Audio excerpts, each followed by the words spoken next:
Two wild Yinzers kicking through the door, loud like a jag-off at a Penske fight. Brace yourself, this ride ain't polite. Two Dum Yinzers, loud and proud, heads in the clouds, voices in the crowd. Chaos brewing, they don't play nice. Hold on to your iron and grab your prime anti-slice.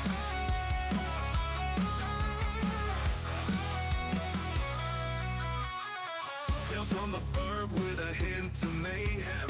Pierogi powered, nothing can constrain them. Knocking back stories like an icy cold brew. You never know what these two might spew.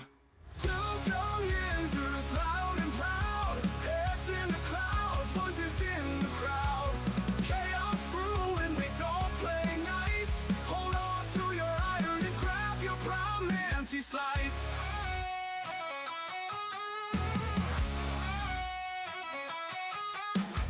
Tales from the burg with a hint of mayhem. Pierogi powered, nothing can constrain them.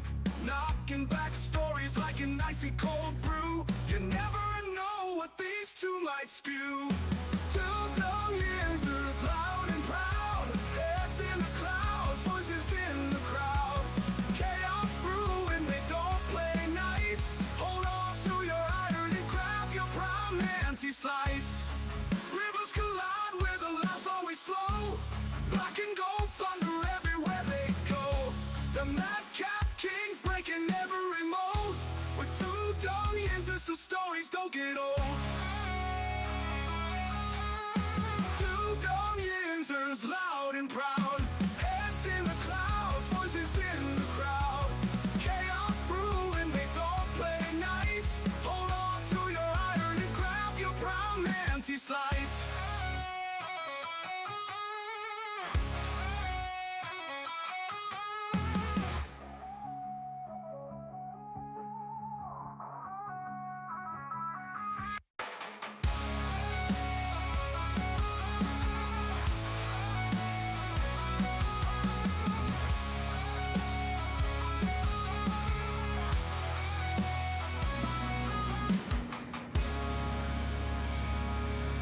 I want a girl with a short skirt and a long jacket. What's up, everybody? Welcome back to the show. This is the Two Dum Yinzers episode 986, if you can believe that, guys. Just 14 shows away from the big 1,000. It is coming, and it's coming fast. Speaking of coming fast, Michael, how are you? I'm great. Hey, you ain't first, you're last. That's right, baby. That's right. Welcome back to the show. Glad to see everybody today. Lots to get into as Pittsburgh Steelers waiting time has officially started, Mike. The rookie school wraps up yesterday, and we have a little over a month to get to, of course, training camp. So this is the last waiting period, if you will, for the Pittsburgh Steelers and its fans. So much that went on in this offseason, Mike. And it's again, this is the last waiting period. So you make it through this, we're going to be just fine. I promise you. Welcome back, everybody. Let me say what's up to everybody on the board. I want to throw out something real quick. Tortilla. He says, what's up? I do want to give him some kind of award today. I don't know what, but I'm going to make one up because Tortilla is the most, what's the word I'm looking for? Attentive to time. I mean, if I'm here, Tortilla's here. If I'm here a half hour early, Tortilla's here a half hour early. Tortilla just, what's the word? What is that? Non-tardiness. What is it? Prompt. Tortilla is very prompt. And I am going to give him some kind of award today because, again, Mike, I don't know the record. I don't know the numbers. I don't know the statistics. But I do know that Tortilla Jackson is here bright and early every day. And it's not a bad thing. That's a good thing, my man. And we want to reward you in some way. So I'm going to think on that. Lots of things going on today, guys. I do want to say welcome back. Welcome to the show, everybody. Welcome to the Terrible Board. Great to see us today. I want to say what's up to everybody, Mike. We got a lot going on. Yinzer Nation, my man, always great seeing you. He says, let's roll, baby. Let's roll. That's right. Welcome to the Terrible Board, the Yinzer Nation. As Yinzer Nation, Mike is patiently waiting for training camp in St. Vincent College, Latrobe. Dude, I can't wait.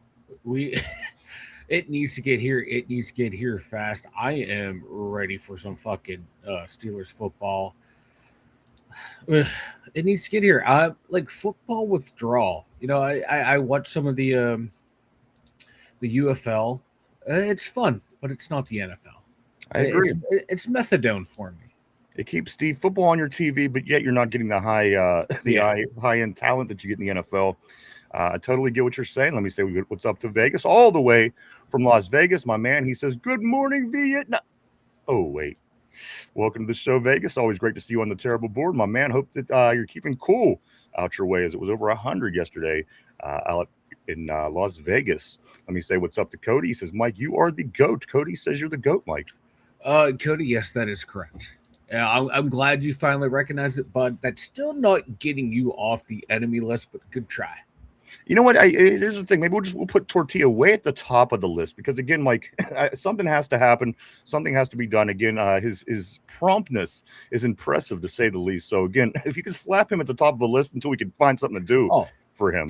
Tortilla is, I think there was one day where Tortilla lost his spot on the friends list, but he's a permanent fixture on top of my friends list. All right. He's staying there and will never leave. All right. There you go, Tortilla. Again, I will work on getting you set up with something special because you have a great accomplishment here. Again, the great Tortilla on the terrible board. Let me jump down, Mike, to go to the super chat. Cody says this of watching Penn State porn. Thank you so much, Cody, for your contribution, brother. Greatly appreciated. We'll certainly go back into the show. My man. I hate everything. Let's stick on the board. Tardy Tortilla in the house. I missed somebody that's right here. I'm just going to say what's up say hi to Tiny CJ.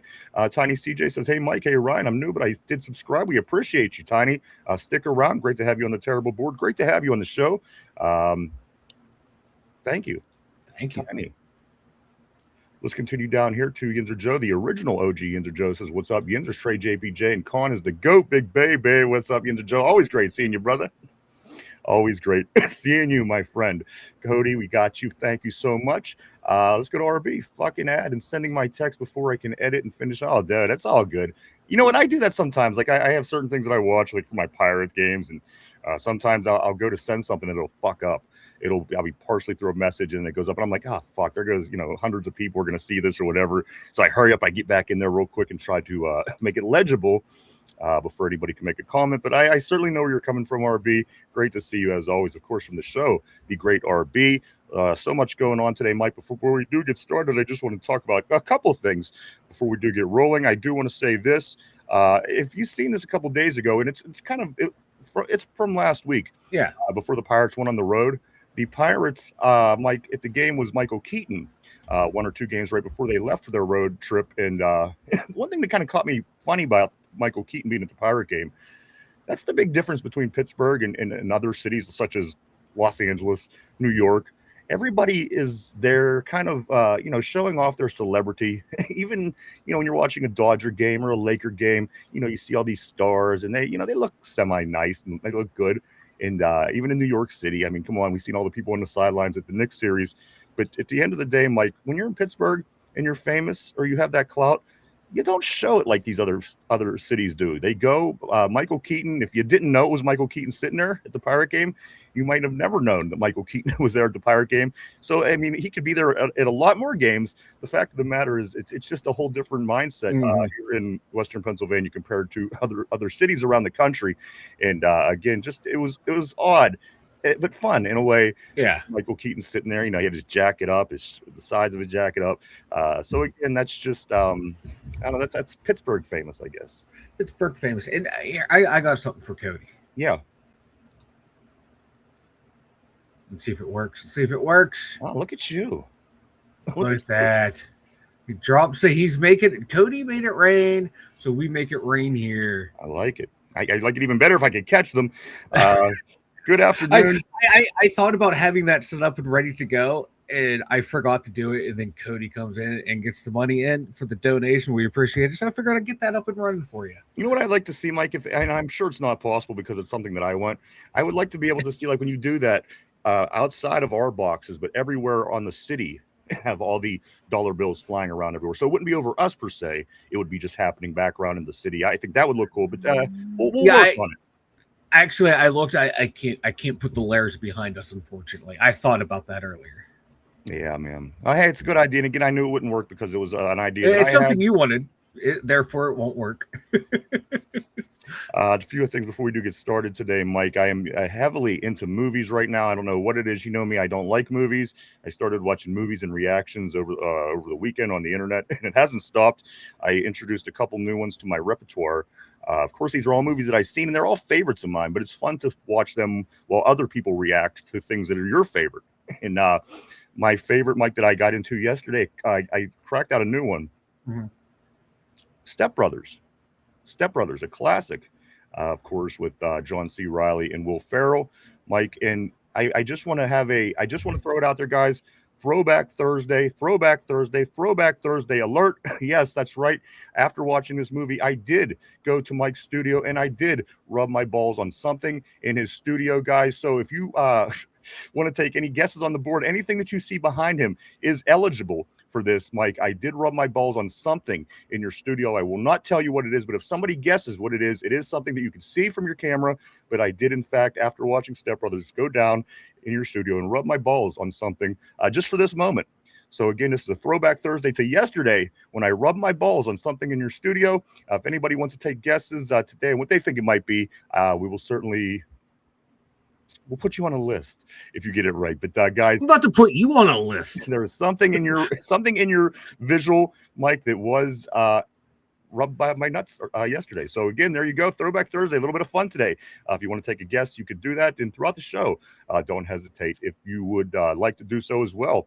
And finally, Mike, something that I did notice on I'm watching my movies yesterday, and Napoleon Dynamite's another one. Now, if you're a fan of these two movies, Friday, which was one of my favorite movies of all time from the 90s, and Napoleon Dynamite. What could be similar between these two? Napoleon Dynamite in Idaho and Friday in South Central Los Angeles. I found one thing, Mike, that really struck me, and I never noticed before. But when Uncle Rico shows up for the first time in that van, it's almost a Debo moment because he comes rolling up the road. You hear this doo-doo. It's like it's a whole different music. It's kind of somber, kind of down. But I don't know if they did it on purpose, but there's this moment that you have a Debo moment while watching Napoleon Dynamite. I kid you not. I kid you. And they did it on purpose because, again, he was that character. He's the one that kind of comes in to bully the Napoleon and his brother and all this other stuff. So just a few things, Mike. I am certainly watching some more movies. You are. I don't know what it is. Maybe the summer, maybe because I know the Steelers are going to be down here for another 5.5 weeks or so. But stuff to keep my mind occupied, if you will. But that's me. How you doing today? I'm doing great, man. I kind of worried what you rubbed your nutsack on. I would worry if I were you. I would definitely worry. It wasn't my headset, was it? No. Wasn't my microphone? Believe me, I thought of it. No, it wasn't the the microphone. Stuff behind me. Something in your bed. We're not going to take all day guessing. If you can randomly guess throughout the show, that's fine. I really don't touch anything back there, so it's kind of I'm okay.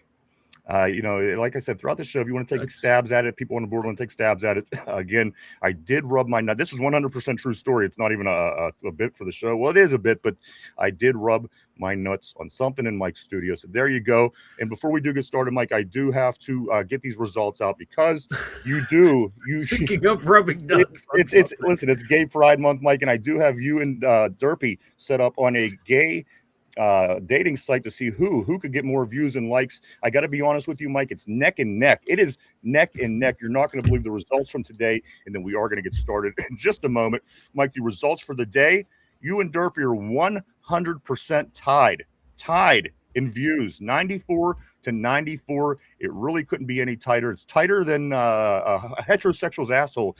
This race is, Mike, between me and Derpy. We're only about 5 days in, Mike. 94 views for 94 views, you and Derpy both. And Mike, I got to be honest with you, you're slipping just a hair in the likes, but I have confidence you'll come back, Mike, as Derpy did take the lead 32 to 30 in the likes category. What? And I know that you're serious about this, not because you're a competitive guy, but you really are into this. You wanted to win this. I want to win. I want to win. I like to win. I was talking to people about this at work of how I am starting to lose this.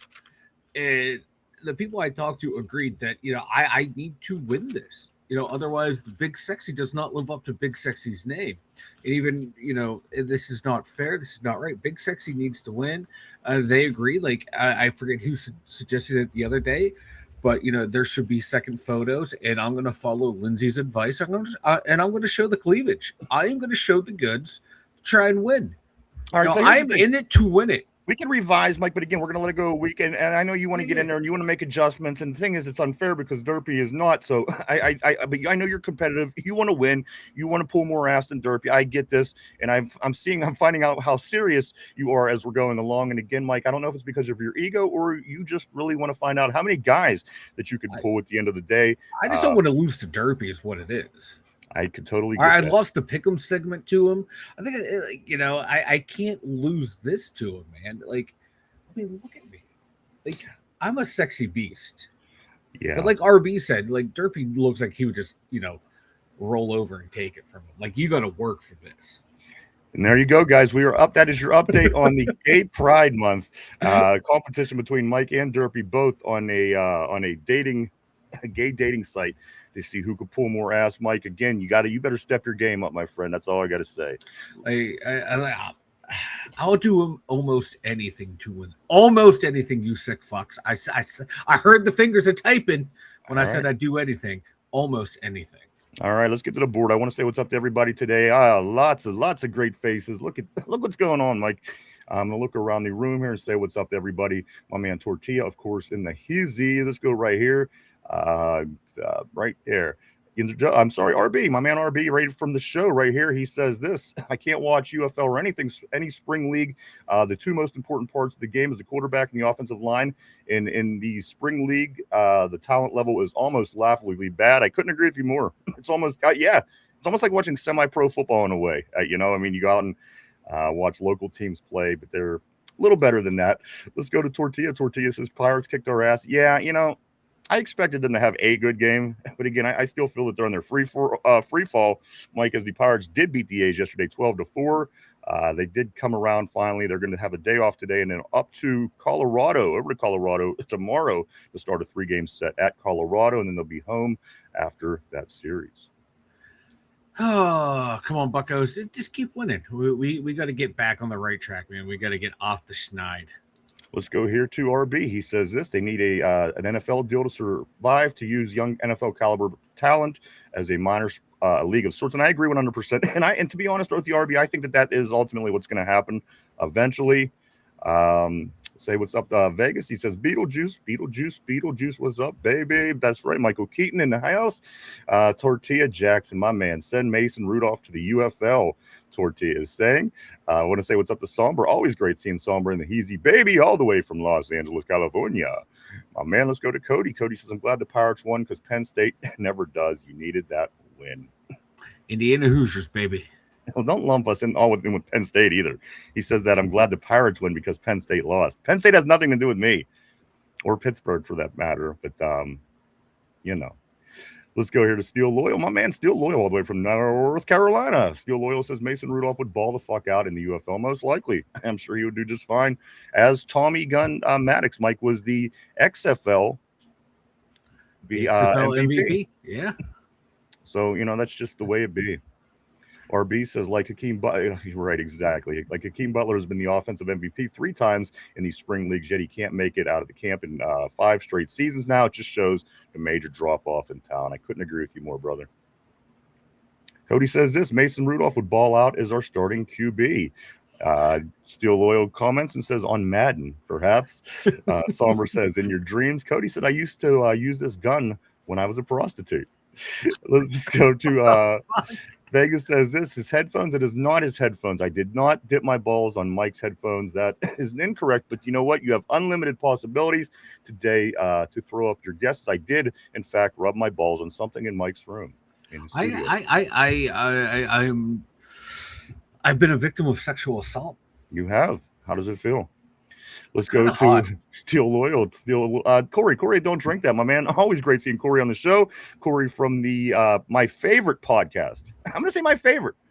And that says a lot because I do watch a lot of YouTube. Mike Corey over at Don't Drink That. Go check him out. If you like conspiracy theories, if you like alien files being disclosed, if you like government doing effed up things, all those conspiracy theories, do go check Corey out right here on YouTube at Don't Drink That. He has lots of content over there for everybody. Go check it out. You're not going to not find something that you like. My man, go check Corey out at Don't Drink That right here on the tube. On tube. The tube. Let's go to Steel Oil. Steel Oil says time to pay Moby Dick for real. Cody says, I hope it was his mouse. I hope it was his mouse. Cody is saying, Mike, your mouse, I may have drugged my balls against, and that is not the correct answer either. Let's continue forward here a little bit. RB says the microphone, and Vegas says the forehead. Now, this was kind of my favorite one so far. And you know what? It could even earn a game ball. However, it was not the answer. I did not rub my balls on Mike's forehead just yet. Let's continue on. Whoa. Why'd you have to add that qualifier? It's Gay Pride Month, baby. I can't promise you anything. That's all I'm saying. Let's go here to Tortilla. Tortilla says, if Mason Rudolph touches a football in the state of Tennessee, it is a felony. The Chromo Dome, Cody is saying, could it be the Chromo Dome? Steel Loyal, have you ever heard of Nylon Palmer? Of course, the line from Napoleon Dynamite, Uncle Rico and Kip, their venture. Again, one of my favorite movies of all time because it's almost like Athletes, Mike. It's so freakishly weird. I just have to love it. Napoleon Dynamite, one of my favorite movies ever. Yeah, it's great. It never fails to not make me laugh. And I have my buddy that I have that's not associated with the show. Every once in a while we text back, and I said I want to go there because you could go to Napoleon's house and get your picture taken in front of the house, the school, everything where they're at. And then I looked at it, it was like a 27-hour drive to Idaho. So I'm pretty sure that's never going to happen in my life, but the thought was nice. Throw a football over those mountains. I will go over there and throw a football over those mountains. I swear to you. Why are you all sweaty? Was watching Cops. Let's go here to Cody. And that line works for both movies. Why are you all sweaty? Why are you sweating? And it also applies to our Throwback Thursday, Mike, to yesterday when I did in fact rub my balls on something in your studio. So I don't like that you rubbed your balls on something on my studio. See, that's why I didn't tell you. If I would have told you, then it would have been a big problem. That's a bit fucked up. I waited till you wasn't around. That is like a very fucked up. If you think about yeah, it. That's what I was thinking. I thought it'd be good. As you were laughing while you were rubbing your balls on something in my room. Yes, that's exactly. That was it's this. You rubbed it on this. No, it's not that. I don't even know what that is. My little fan. Yeah. Okay. No, it wasn't that. Okay, then we're good. Okay, now you can't keep guessing. Every once in a while, throw in a guess if you like. Let's go to Cody. He says you're hitting them corners too fast, baby. Slow this motherfucker down. Almost made me spill my yak on this suit. Let's go to Yinzer Joe. Yinzer Joe says Mason Rudolph would ball out like Hakeem Butler did. Now Butler's back in the NFL, but for how long exactly, Joe? It's probably going to be the same as it's been. Of course, here with us and also other places. Tortilla says, "Joke's on you, Ryan. You rubbed your nuts. You rubbed your nuts on the camera while it was live. Did you see that? Did you see that, Tortilla? That was a faux pas, and I did, of course, fix that. Let's go here to Cody. He said balls, but he meant taint. Let's go to RB. RB says, Yinzer Joe, correct. Mason could be the Tom Brady of the spring, and I agree. Just as I stated about Tommy Maddox being the MVP of the XFL, I think that Mason Rudolph could probably be highly successful in the UFL. I truly do. Somber, my man, he says, how many more days? It's getting weird. We less than 2 weeks. We have about 10 days. Again, keeping track daily. I don't want to have any, and there's no room for error. Again, I know Mike's very competitive, and again, Durfee. So I noticed that yesterday. You were like, "No, why don't you let me get my hands on the I wanted to edit my profile. So I could go and edit. Here's the thing: I made it as generic as it could be for both of you. So there's no edge, and you guys are neck and neck. It's not my fault that I am comfortable with my sexuality, where I can roll with this joke and Derpy is not. So because what does that got to do about you getting on there and updating? This is about winning, and I will debase myself to win. Yes, so that's what's going on. I will prostitute myself to get a win. And I do have to say, Mike, let me just grab this out of my lap here while I have the chance. I do have Mike's dummy in the house here today, also for the big event. Why does he always in your lap? Yeah, baby. Let's move on. Let's go right here. Christ. Maybe you did drag your balls across my forehead. Cody is that why it's extra shiny? It is. Cody says Mike's only tied because he's on there year round. Ooh. You know what? I didn't come across any other people with his names, but that's not saying that he's not. RB says these dudes just want to titty fuck Derpy. Yes, that is one of the. Come on, if that isn't one of the most entertaining parts of This Is the End, when Seth Rogen was worried about getting titty fucked by that guy. Of all the movies I just watched, I may have laughed the hardest the 3 times that he brought it up in This Is the End. Totally hilarious. Like maybe that's what we'll do to Derpy if he loses. Well, titty. You can titty fuck. No, I'm not titty fucking him. Let's go here to once JPJ signs is when it's going to be. Somber says fuck. Cody says Derpy's knockers are famous. They are famous. They are they are famous. You know what? Yeah. I'm willing to lose if you add Derpy's topless pics to this. You're willing. I don't want you to lose. So that's the this. Okay, how about after the competition? See, this is why I can't have a we can't have a competition. After the competition, you take my profile. You're like the obnoxious little brother. Can we do this? Can we do that? Can I change my thing? Can we do that? No, it's set. Shh. We're having a little role reversal here. Let me speak. After the competition, take my profile down, leave Derpy's up, and put the topless pic on. Yeah, maybe. And we'll randomly just check to see what kind of sick messages he gets. All right, we're almost there. I think we got something. There's only 12 more days in June. I can only do so much. Relax. Let's get back to the board. Vegas says built like post transformation Chet in Weird Science. Yinzer Joe says, Ryan, you're going to make Mike join another gay dating site just to help himself up. I know. I have to watch this very closely, Joe. You don't understand how bizarre Mike is with this. I will generate 1,000 emails, make 1,000 fake accounts to win this. I know you will. That's why I'm not allowing. That's the sad part. Let's go here to RB. RB says disadvantage Mike. These hyper aggressive. They are very aggressive. I do have to say, as I get in every day to do these counts, Mike. These and we're not going to get in because there's a lot of them, but we will take the best of the messages sent to both you and Derpy at the end and read them. I think that you're going to be maybe not surprised, but you should be surprised. They're have been very aggressive so far. In a good way for Mike and Derpy, I guess you would say. Aggressive homosexuals aren't looking for a long time or anything. They're looking for a good time, and Derpy just looks desperate and easy to them. I couldn't agree more. There's something about him, like there's something there in his Superman costume that's certainly pulling them in. Yeah, there is. Yeah. I like this one here. Cody says this: Derpy's knockers and Finch's teeth. As you recall, when Finch was in Vegas, he put a video up, and it was basically he was toothy as can be. The whole video. He was like this, teeth. Talking with it. Yeah. And like I try to get in there to like see if I can ever change the cover photo, and it won't let me. Like YouTube's like, no, you're stuck with this, fam. And it's funny, it keeps coming up because again, it kind of came and went, and they still continue to talk about his teeth. So that is something that we can certainly use moving forward. It's something that I noticed immediately, but I wasn't going to say. But now that the board is saying it, obviously we have to take full advantage. So who would have thought Finch's teeth would be evergreen content? I knew they'd be evergreen, but the content I wasn't sure. Let's get back here to Cody. I'm sorry, to Corey, my man. Corey says this. I looked up open tryouts for the UFL, and you have to go all the way to Texas or Cali to try out, and you have to pay to try out. LOL. I strongly consider that'd be cool, man. Keep us posted if you do. Fucking A. Let's go to Just Learning. What up, bros? Always great seeing Just Learning from 6969 North New Mexico. I promise I'll never forget it again. I forget things once, and that's it.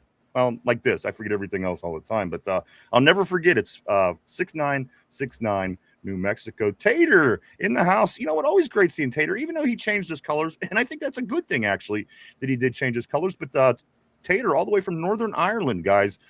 The Tater Tart in the house. Of course, the former Cleveland Brown fan. I think the move that you made was for the better. You know that you're always welcome here in the black and gold, baby. He's trying San Francisco now. I get it. He's European.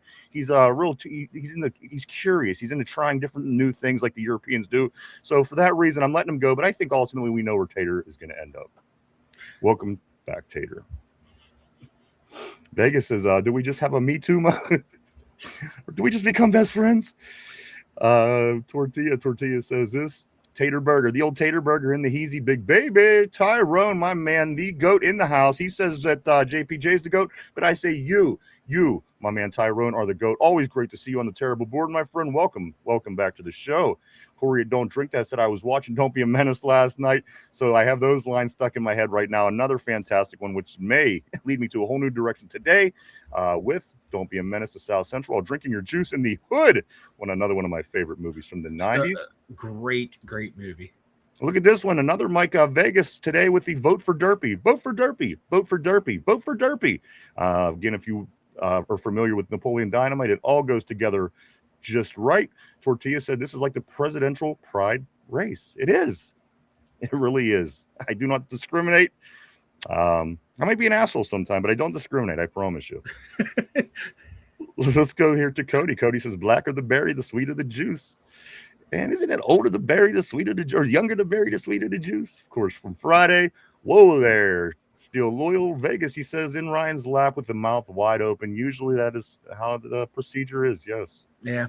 That's usually where my poor dummy is. Like when I'm holding the head of a gypsy, with Borat's another one that I may be referring to today. Yeah, y'all got it. Again, Vegas says again. Let's go here to Steel Loyal Somber. Don't this remind you of the military? Jeez, oh man. Cody says Somber was in the military in World War II. He was in the military in World War II. He was seeing the Italians hooking up with the Germans, and he said, "Fuck this shit. I'm from Los Angeles, bitches." That's what happened. I seen it. It's true. RB says the loser has to have their phone number posted on the profile for 1 week. Ding, ding, ding, Mike. I think this is a very good one, actually. Damn. Because I do know how aggressive these guys have been, and I think that could be an excellent. That's fucked up. Yeah. That is like extremely fucked up, and I can't. Yeah. I mean that moves RB way up. RB. Everyone that comes in here. RB's on, he's on the list anyway because of course he's part of the show, but that's really good. I could really move him up the list, Mike. Let's continue on though. He's about to make the way onto the enemy list. Tortilla says World War II was fought on the Penn State football field, like the Penn State football. You know what? It's possible the Civil War might have been, of course, going right through Pennsylvania in a very, very, very famous battle of Gettysburg. Could have worked their way over, I'm sure.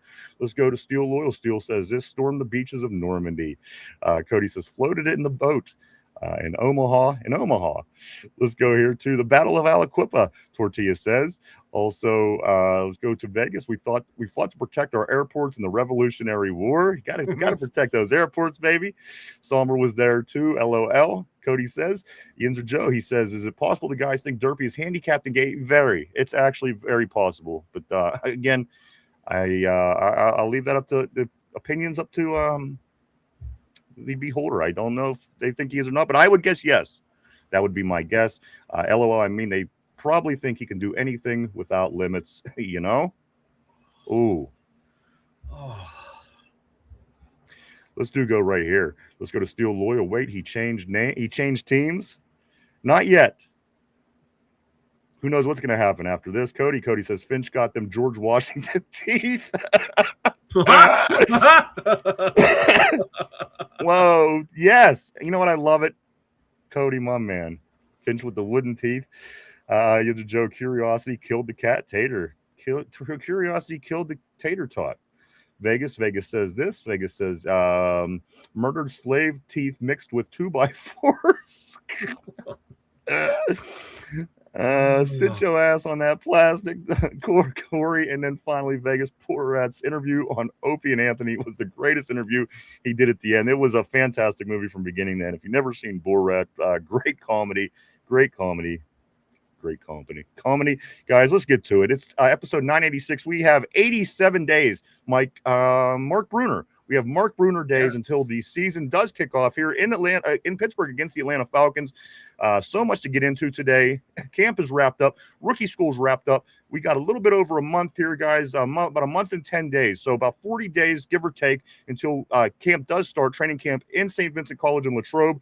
Everybody's excited. I think a lot of people's optimistic after this offseason, Mike. A lot of positive things happen for the Pittsburgh Steelers, and I think people are really feeling it as it's getting closer. Again, say what you will, but we're going to be in 12 days. It's going to be wrapping up June, and we're going to be saying that we have camp this month. So we're that close, guys. If you can even believe it, Mike, we were just waiting on that damn draft. It was taking forever to get to, but here we are already working our way into July here in 2026. So it will not be long, guys. So much to get into. Let me grab a couple more of these messages, and we are going to get we're going to get to it, guys. Let's go right here to Tortilla. Wooden teeth scare the gays away. Oh, okay. Oh, that's why Finch wasn't involved.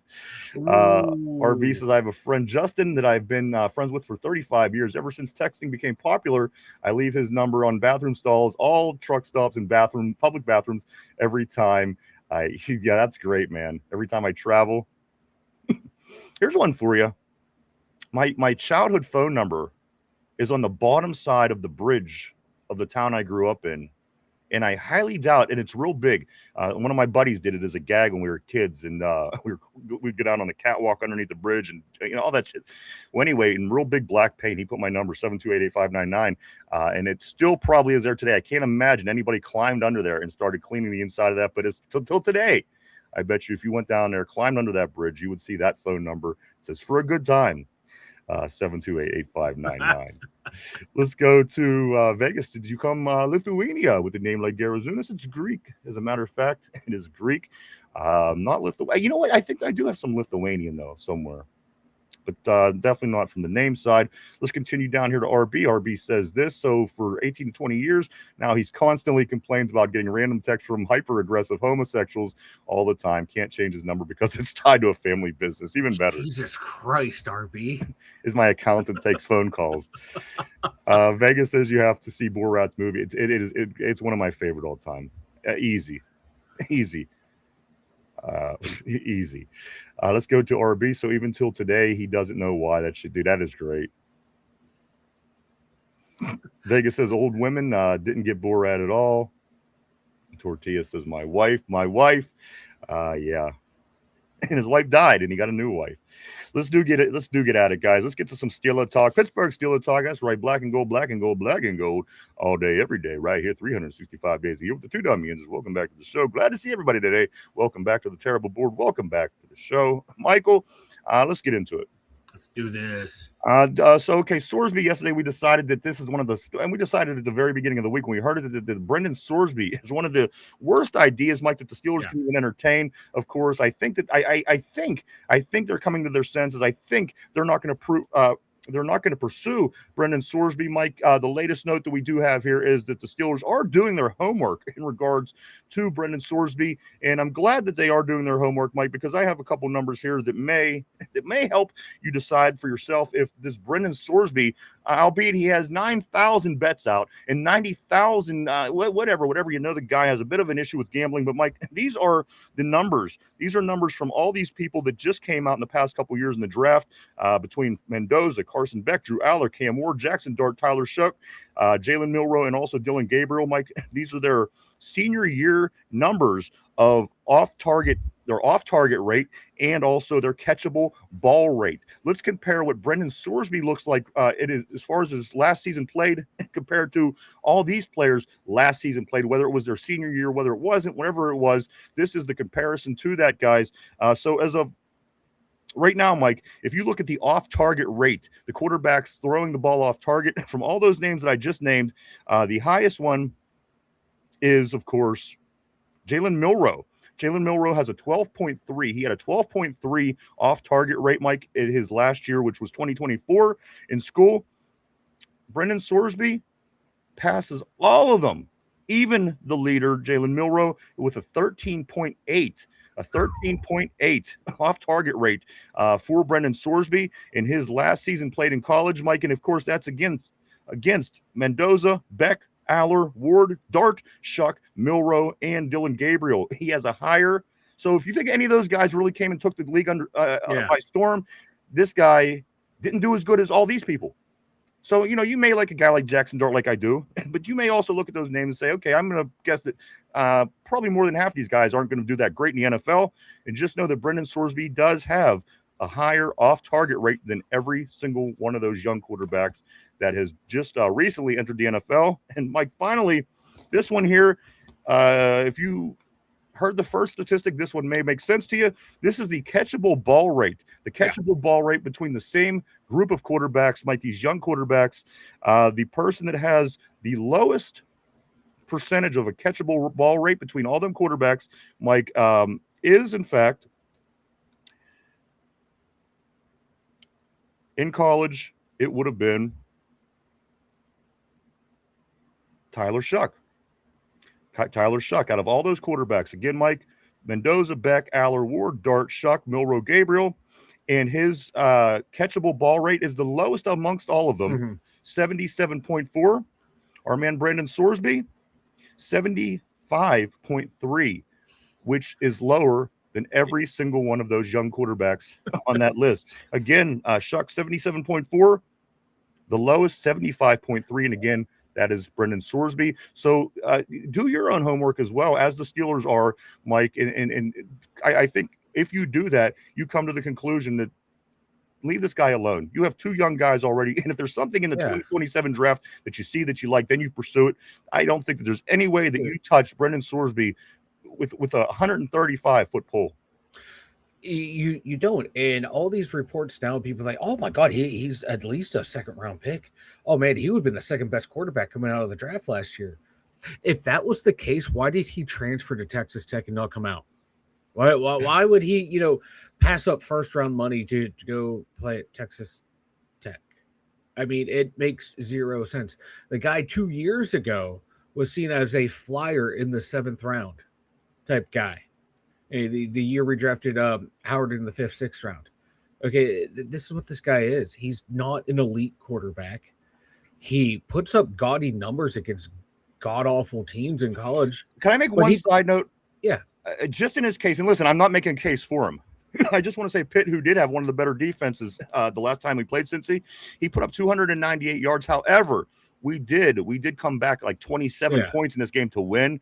But again, this Pitt has a good defense generally. And again, they had a nice team that year. He did put up 298 yards, some touchdowns. So again, it wasn't the pathetic defenses. Because again, Pitt does have a pretty stout defense, if anything. Yeah. And he had, some, like good games against good competition. Every quarterback will, but the vast majority of his good stats were against substandard opponents. And when he played equal or above, he did not fare that well. And we kind of got two guys kind of like that. And we're working on those projects. You're not going to get work on someone like him. And he is just toxic. I'm sorry. You're betting on against your own team.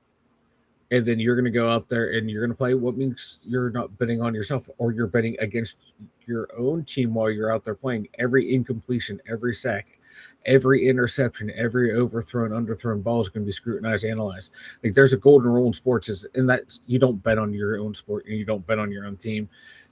And you broke. And you don't get high off your own supply. You don't get high off your own supply. You fucked up. There used to be this thing called consequences of your own actions.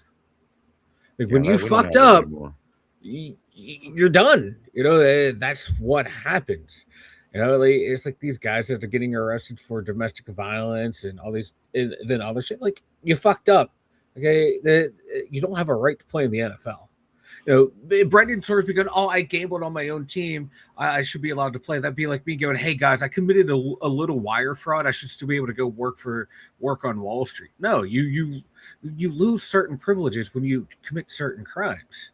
If you're you get busted for computer hacking, they can tell you you're not allowed to have a computer anymore. Dude, we find you on there, we're gonna, you're going back into jail. There's consequences to your actions, dude. And you're not that good of a quarterback. If you're a generational talent, I would kind of maybe sort of want my team to go roll the dice on you. If you were like a Peyton Manning type prospect, what's he going to do with all these bets, Mike, if he doesn't get a job in the NFL? I mean, the guy's got to support his gambling habits.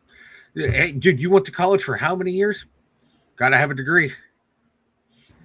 Yeah, come on now. Come on now, Sorsby. It's like in his lawsuits, his lawyers arguing, oh, if he's not allowed to play, it's gonna, be harmful for him in the future. Well, him doing these actions are harmful for him in the future. He did this to himself. You fucked up, homie. Maybe somebody can set up a GoFundMe for him and he could get rich. There you go. Let's get back to the board here, Mike. We are talking, of course, about a ridiculous Brendan Sorsby storyline. Again, I don't even know why. I just have maybe as I seen RB as I was kind of going down through these messages. It's more of a click thing right now, guys, because again, at the end of the day, there shouldn't be any reason that Brendan Sorsby should be on our radar at all. We are literally in the position, the last position to be interested in a guy like Brendan Sorsby just because of what we have going. We have a starter right now. We have a backup right now. We have two young kids that could or may or may not be the future of the team. And also we have a draft coming in 2027 that is very quarterback heavy. Brendan Sorsby should not even, again, I hope they do their homework better than I did my homework when I was in school, because they really need to not let this be a thing here in Pittsburgh, Mike. Again, move on, get ready for camp. We got a lot of things. And you may hope that maybe our Steelers might go after a free agent, maybe something to tighten up one of the rooms on the team, Mike. This is people aren't putting this out. They're not rolling this out. Can the Steelers do anything else? Is there anything that they could do from now forward? And here is a list, Mike, of the 9 top free agents left out there. This was something that I stole off the internet somewhere. I don't think it's of anything. Let's grab right here, Mike. These are your top 9 NFL free agents at the moment. Joey Bosa, of course, the edge. Bobby Wagner, the inside linebacker. And people are going to say he's old. And at the end of the day, man, everywhere he goes, Mike, he thumps and he leads his team in tackles. And again, our inside linebacker room is a bit, but we are under new coaching staff and a new defensive coordinator. So I'm going to just walk right by that as we speak. Mike, the next person on the list is the top 9 free agents at the moment in the NFL. Stephon Diggs, of course, the wide receiver. We talked a little bit about him yesterday. Number 4, Deebo Samuel, who I am totally not against taking. I mean, if they would have listen, if you had Deebo Samuel to DK Metcalf to Pittman to Bernard, throw Deebo in there and then Roman, and then whatever you have at the tail end, whether it be Skoranek, whatever. But I mean, look at the depth of that room. If you do add somebody like Deebo Samuel, it's kind of a night and day difference. You go from Metcalf, Pittman, and rookie Bernard, and then a little bit of a bunch of, I don't know. We don't know what Roman's going to do. We don't know what's beyond that. Now you're talking DK Metcalf, Pittman, Deebo Samuel, Jeremy Bernard, and then Roman and the rest of everything. Mike, again, I don't know what our interests are. I don't know if this is even a consideration. But for me, I would take a shot, maybe try to get him in on a short contract, pay him a little bit of dough, and see what we could get from a high-flying offense. Yeah, I wouldn't mind like someone like Deebo. Like, you're not asking him to be the Deebo Samuel of old. Exactly. He's out there, hey, catch third down pass every once in a while. Move the chains a little bit for us. And as I'm saying, do a little something in open space for us every once in a while. You're like our 4th, 5th, 6th, literally probably like our 7th, 8th option on offense at that point. We're not asking for a whole hell of a lot. Just go out there when your number's called, be the vet and do what vet things do. And you know what? I agree heavily with what's being said on the board here moving forward, Mike. It looks like there is interest in Bobby Wagner. And you know me personally, when he was in Seattle, Mike, years back, I said, man, we can bring in Bobby Wagner. The guy's still got it. He goes to Washington, still gets well over 100 tackles. He's a thumper. And you know what? I agree with everybody on the board who would like the idea of a Bobby Wagner signing. I don't think it would hurt us. Let's continue on the board, though, Mike. This is also what else is going on the 9 top free agents right now. Next on the list is the also from Washington, the edge Von Miller. Mike, of course, he's known. He's been around the league. He's seen his day, and Denver was, I think, his high points.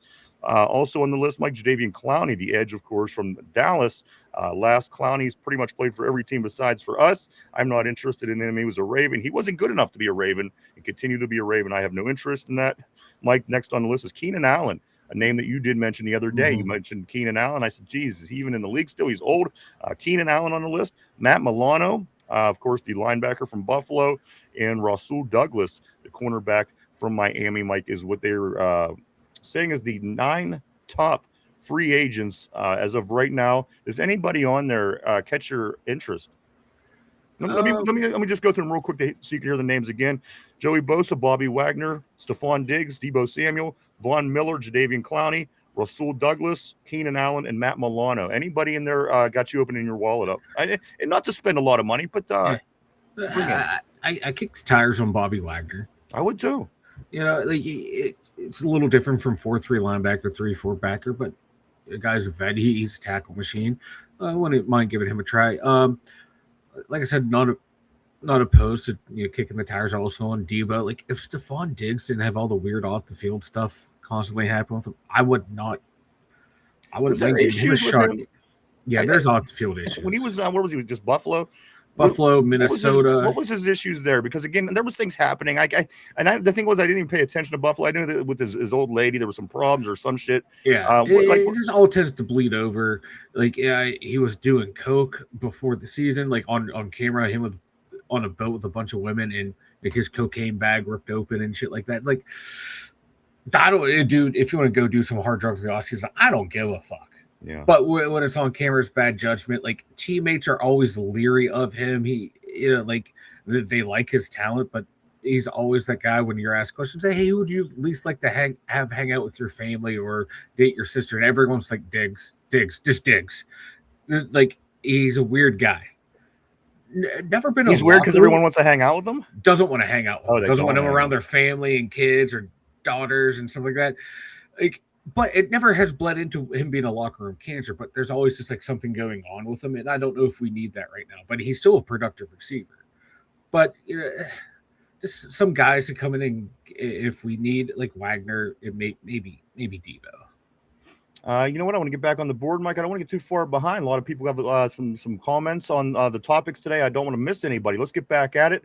Let's go right here to Tortilla. He says this. He says Sorsby literally sounds like a sports betting app. Join today at on the Sorsby betting app and get you free $500. Use code Sorsby. Use code Sorsby.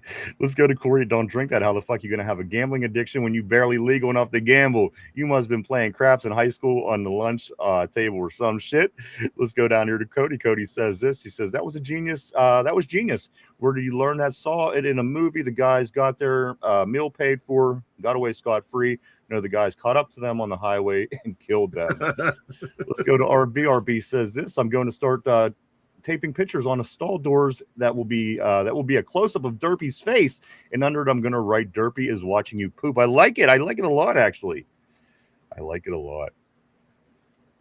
Let's go to Vegas. My gambling addiction started at 7, filling out Keno slips at dinner with that black crayon they had at every dinner table. They always put in a little wrapper. Like, what's the wrapper for? Let's go here to Cody. He says, RB, too bad you can't put duct tape on these stalls at the stadium. Mike, I do know that Charlie Batch is beating the drum strong. He's saying as of today, still reporting, Mike, Charlie Batch believes that they are behind doors working on things for a possible new stadium.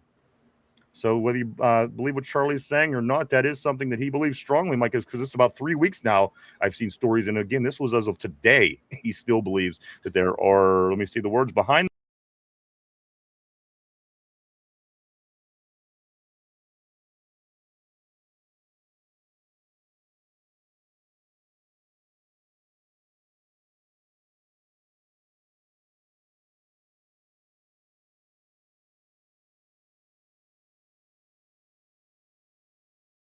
Fixed. I think we got some things fixed. We do apologize. I'm not quite sure what happened, but welcome back, everybody. It's high winds. I just saw an alert pop up on my computer. High winds in the area, so it could be affecting us that way. High winds. There you go, guys. High winds. We do apologize about that. Let's do scoot along here. I'm going to try to find where I was on the board rather quickly. So there it is. Derpy's watching you poop. The stadiums. Yes, Charlie Batch, guys. Charlie Batch is, Mike, again, he's reporting that he believes behind the scenes action is being taken to, again, get some maybe some information on a new stadium for the Pittsburgh Steelers. Again, Mike, people say, wow, I mean, it's pretty quick. But again, we're going into 2027, which puts us at about 26 years old. And Three River Stadium made it exactly 30 years. So we're only about 3 seasons off from that being the same. Is the new stadium in Aaron Rodgers' $30 million in the same room with Charlie Batch? I do not I love you, Charlie. Just wondering, because some of your reporting lately has been a bit off, kind of like some of your downfield throws. Let's go here to Vegas. Vegas says 50 cents a game was in my wheelhouse as I got $5 a week in allowance. Yeah, I never got into it too much. I don't know why. I never got into gambling at all, as a matter of fact. I get the itch every once in a while. I just want to go gamble, place some bets online, go some casinos. Tortilla, if we draft Sorsby, I'll bet on him for sure. RB says, Cody, that's why they make glue sticks, LOL. Okay, going back to his stall door. Let's go to RB. RB says this Sorsby stuff is just national and local media being lazy and doing anything for clicks. I couldn't agree more. In engagement, I don't see a quarterback being in the plans for next year either. It makes 0 sense right now. Maybe they hold off a year, see how these kids could do, and maybe grab Arch the following year. Who knows? What people are forgetting, especially national and local media, the Steelers traded up for Drew Aller. Mike McCarthy has said nothing but great and glowing things about Will Howard. Like, these guys are invested in developing these two quarterbacks. Yeah, it sure seems so. Let's go right here to Cody. Cody says he got $6 million at Tech, bro. Also, Vegas. Sorsby placed a bet that he would attend at least 2 schools. Let's go here to Tortilla. Tortilla says Sorsby is like taking the worst parts of C.J. Stroud and Justin Herbert. Interesting. Dude, always great seeing JD, seeing the dude on the board, my man. Afternoon, fellas. Dude. Cody says he hey Mike, remind you of anyone? Let's go here to Paul. It's Steel Loyal, my man. He says Paul Crew superstar versus half a star. Of course, Paul Crew from The Longest Yard. Adam Sandler in the second one. Let's go to RB. He says at Tortilla, that's an excellent observation. You nailed that one. Vegas says Sorsby will end up on some betting site commercial. Let's go here to Cody. Cody says this at my work. If you fuck up, you die or get fired or both. Are they actually paying you? Where the hell where are you working, Cody? Get the hell out of there. Let's go here. Let's go to Steel. Steel says I would take Bobby Wagner like yesterday. I'm right on the board with you with that. Like I've liked Bobby Wagner for years. You and I have talked about on the show for a couple of years now. Like when he was still available. Even though we're like, yeah, he's older, but my God, dude is just a tackling machine. He really is. I mean, that's something that we need right there in the middle. And again, I wouldn't mind a little depth. You can't continue to go on and on about Cole Holcomb and Malik Harrison. Mike, again, I think he's certainly an upgrade from both of those guys. So if you're going to pick him up for depth and maybe cut one of them, I would be totally fine with that. Bernard is him. Tyrone is saying, let me go right back here. Tortilla, I also wouldn't mind Bobby Okereke, the inside linebacker. Tortilla says Wagner would help Queen and Wilson a lot, though, for sure, dude. That's what I'm saying, because, besides for Queen and Wilson, we have Malik Harrison and Cole Holcomb. I would love to have Bobby Wagner in that mix. Let's go here. I'd take Bobby Wagner if he's cheap and cut Harrison and Mason. There you go. That is Ty. Also, Cody says pretty much all those wide receivers would roast JPJ, except Bernard. Let's go here to RB. I'd rather help Weegen or Heinrich, who are much, much, much, much younger and more athletic than Samuel. That's what I'm saying. Maybe on a short, just something short, if we can bring them in, and again, just try to put together. Because again, at the end of the day, this team with Aaron Rodgers at quarterback, more than likely, isn't going to be as fluent next season, one might say. So again, maybe bring Debo in this year, get the weapons, and try to make a run at it. Because next year it might be Dummer that's starting at quarterback. So again, that's great. I'm all about taking advantage when get it when the getting's good. And if we could make some leeway this year, we could win some games, get in the playoffs, and win. I'm all about adding that short contract, that short position in there for somebody like Debo. Again, just to make a run at it. Because again, next year it might not be as smooth sailing. And I'm not saying it's going to be smooth this year. As a matter of fact, we are going to look at the schedule this show, Mike, and we're going to take a look at it a month in. We let it sink in for a month. Everybody on the board and at home, you let it sink in for a month. Today, we're going to go through the schedule game by game and see how we feel today. Do we feel the same today that we did a month ago? Again, things happen. I see a bunch of positive things, but we're going to take a look at the schedule a little bit later today to see how we feel after a month after the schedule has been released. let's get back to the board. Let's go right here. But RB, yes, he does. Absolutely. Again, I agree. But on the other hand, I wouldn't mind having Debo for, bring him in, like I said, bring him in something short. I don't know how much where he wants, what he's looking at, but if he's not playing anywhere, maybe, just maybe. Tyrone says, I don't think Weegan be wide receiver a lot. He thinks that he will be here, there, and he will be more special teams. More than likely. That's what I'm thinking as well. Yeah, that's what I think, because he didn't play a lot of receiver in college. No. He's a specialist, the like, guy. Yeah, like work on him on the receiver thing, get him out there in some screens or some shit, see what he can do in open space, but he's predominantly a returner. Mike, that also, you know what? I don't know if I want to get into this just yet. Vince Williams, Mike, he thinks that Roman Wilson's breakout season is on the horizon. Mike, he says that he has to create more of a rapport with Aaron Rodgers to do that. But I think possibly this could happen, especially under the new coaching staff. Aaron has these guys, as I'm reading, Mike, he's reading, and he has these players, these receivers, working with them. They, when coaches aren't there, they get together, they're working on different things, and he's pretty precise. So again, maybe Aaron just wasn't able to keep up with the Aaron Rodgers part of it as last year went through. I don't know what the issue is, but again, this year we will see, Mike, and under a new coaching staff, that may or may not yield the same results. So again, very interesting to see what happens with him. Yeah, I saw like Darnell Washington. I think it was Big Darnell talking about, like, with Aaron, like, you have to be on your game, like he has all these hand signals and stuff, and he will quiz you on them. And if you don't know him, that's not good, because you never know when he's going to bust out those hand signals to you. You might not use them for weeks, and out of nowhere he looks at you and throws that signal. It's like, you better know what that means. So is Roman Wilson's success or lack thereof, is it a result of not knowing the ins and the outs of playing with Aaron Rodgers? Because I have the same thing that you have here with Darnell Washington. He's talking about the ins and the outs of playing with Aaron. You got to be on the same page, quote, end quote. There's a lot to learn. Is what Darnell Washington was saying, and I assume what you were referring to. So, I mean, was Roman Wilson's lack of success due to him just not being able to be on the same page as a quarterback like Aaron Rodgers? Again, this is something we will learn this year, Mike, because at the end of the day, it's either going to be the same or it's going to be different. It's going to come down to, okay, well, this was the problem, this wasn't the problem. But at the end of the day, Mike, there's a lot to know. And I like that. I like the fact that there's a lot to know. I like the fact that Aaron makes you think at the end of the day, with a lot of the T's, the I's crossing and dotting, Mike, the ins, the outs, being on the same page. So again, that plays into it heavily. And again, we will continue to monitor what happens with Roman Wilson. Yeah, because we see what happened when he's out there, man. He can find space. He's good with the ball in his hands. I think he's a really good route runner. I think he developed into a top tier route runner. Just how fluid he is in and out of his breaks, and work. Get that little things done with Aaron. He, like Calvin Austin said when he left, like, Aaron wants to know that that I want you in that spot. That play says you got to be here, you be there.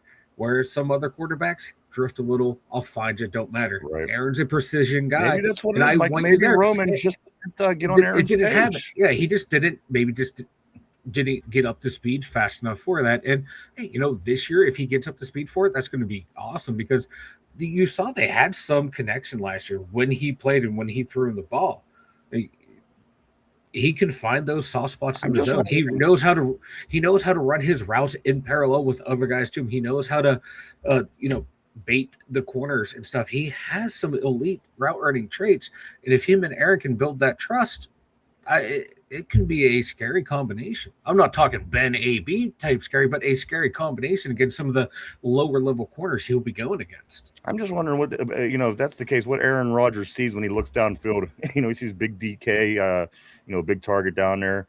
He sees little Calvin Austin. Then all of a sudden he looks over and sees Roman Wilson. He instead of seeing Roman, I'm picturing him seeing like a rodeo clown running around in circles and falling and shit. I mean, this has to be what Aaron sees, because again, it was almost sometimes it was against the play to stay away from Roman. And again, he just not get that many reps. So let's continue to follow that as we can move forward. Let's get back on the board right here to RB. He says, but much younger. I mean, in football terms, so much less miles on the tires.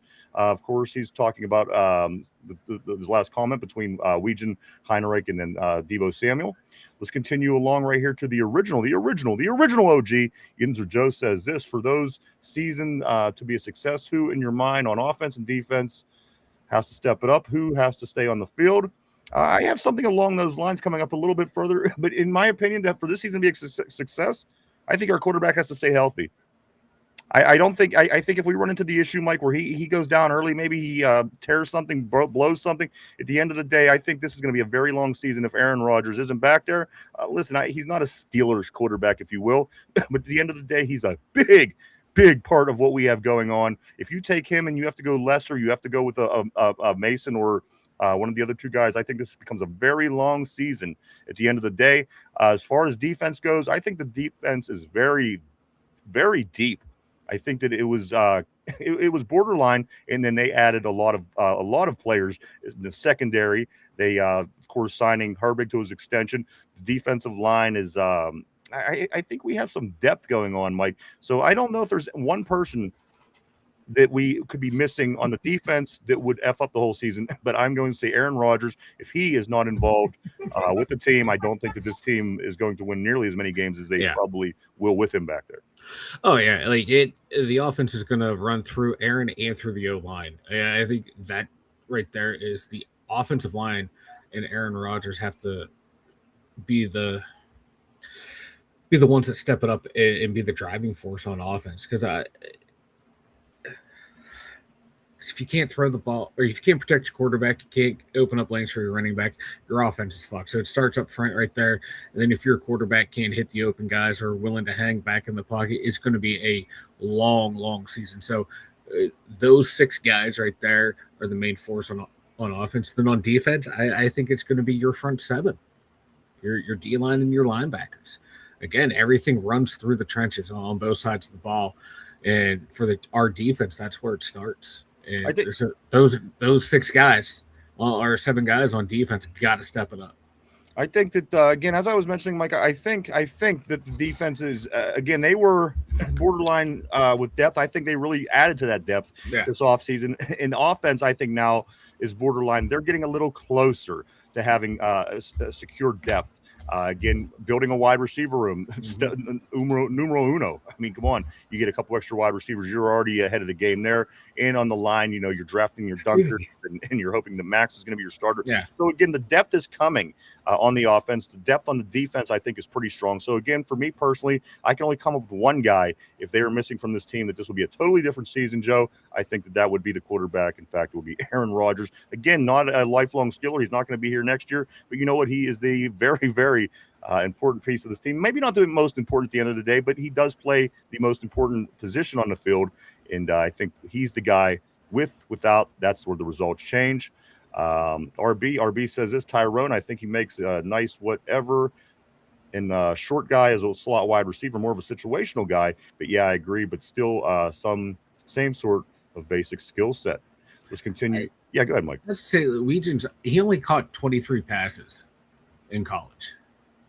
I think he has a lot of work to do before we can put him out on offense, especially with the guys in front of him. He's not going to be a big piece on offense anytime soon. I wouldn't imagine.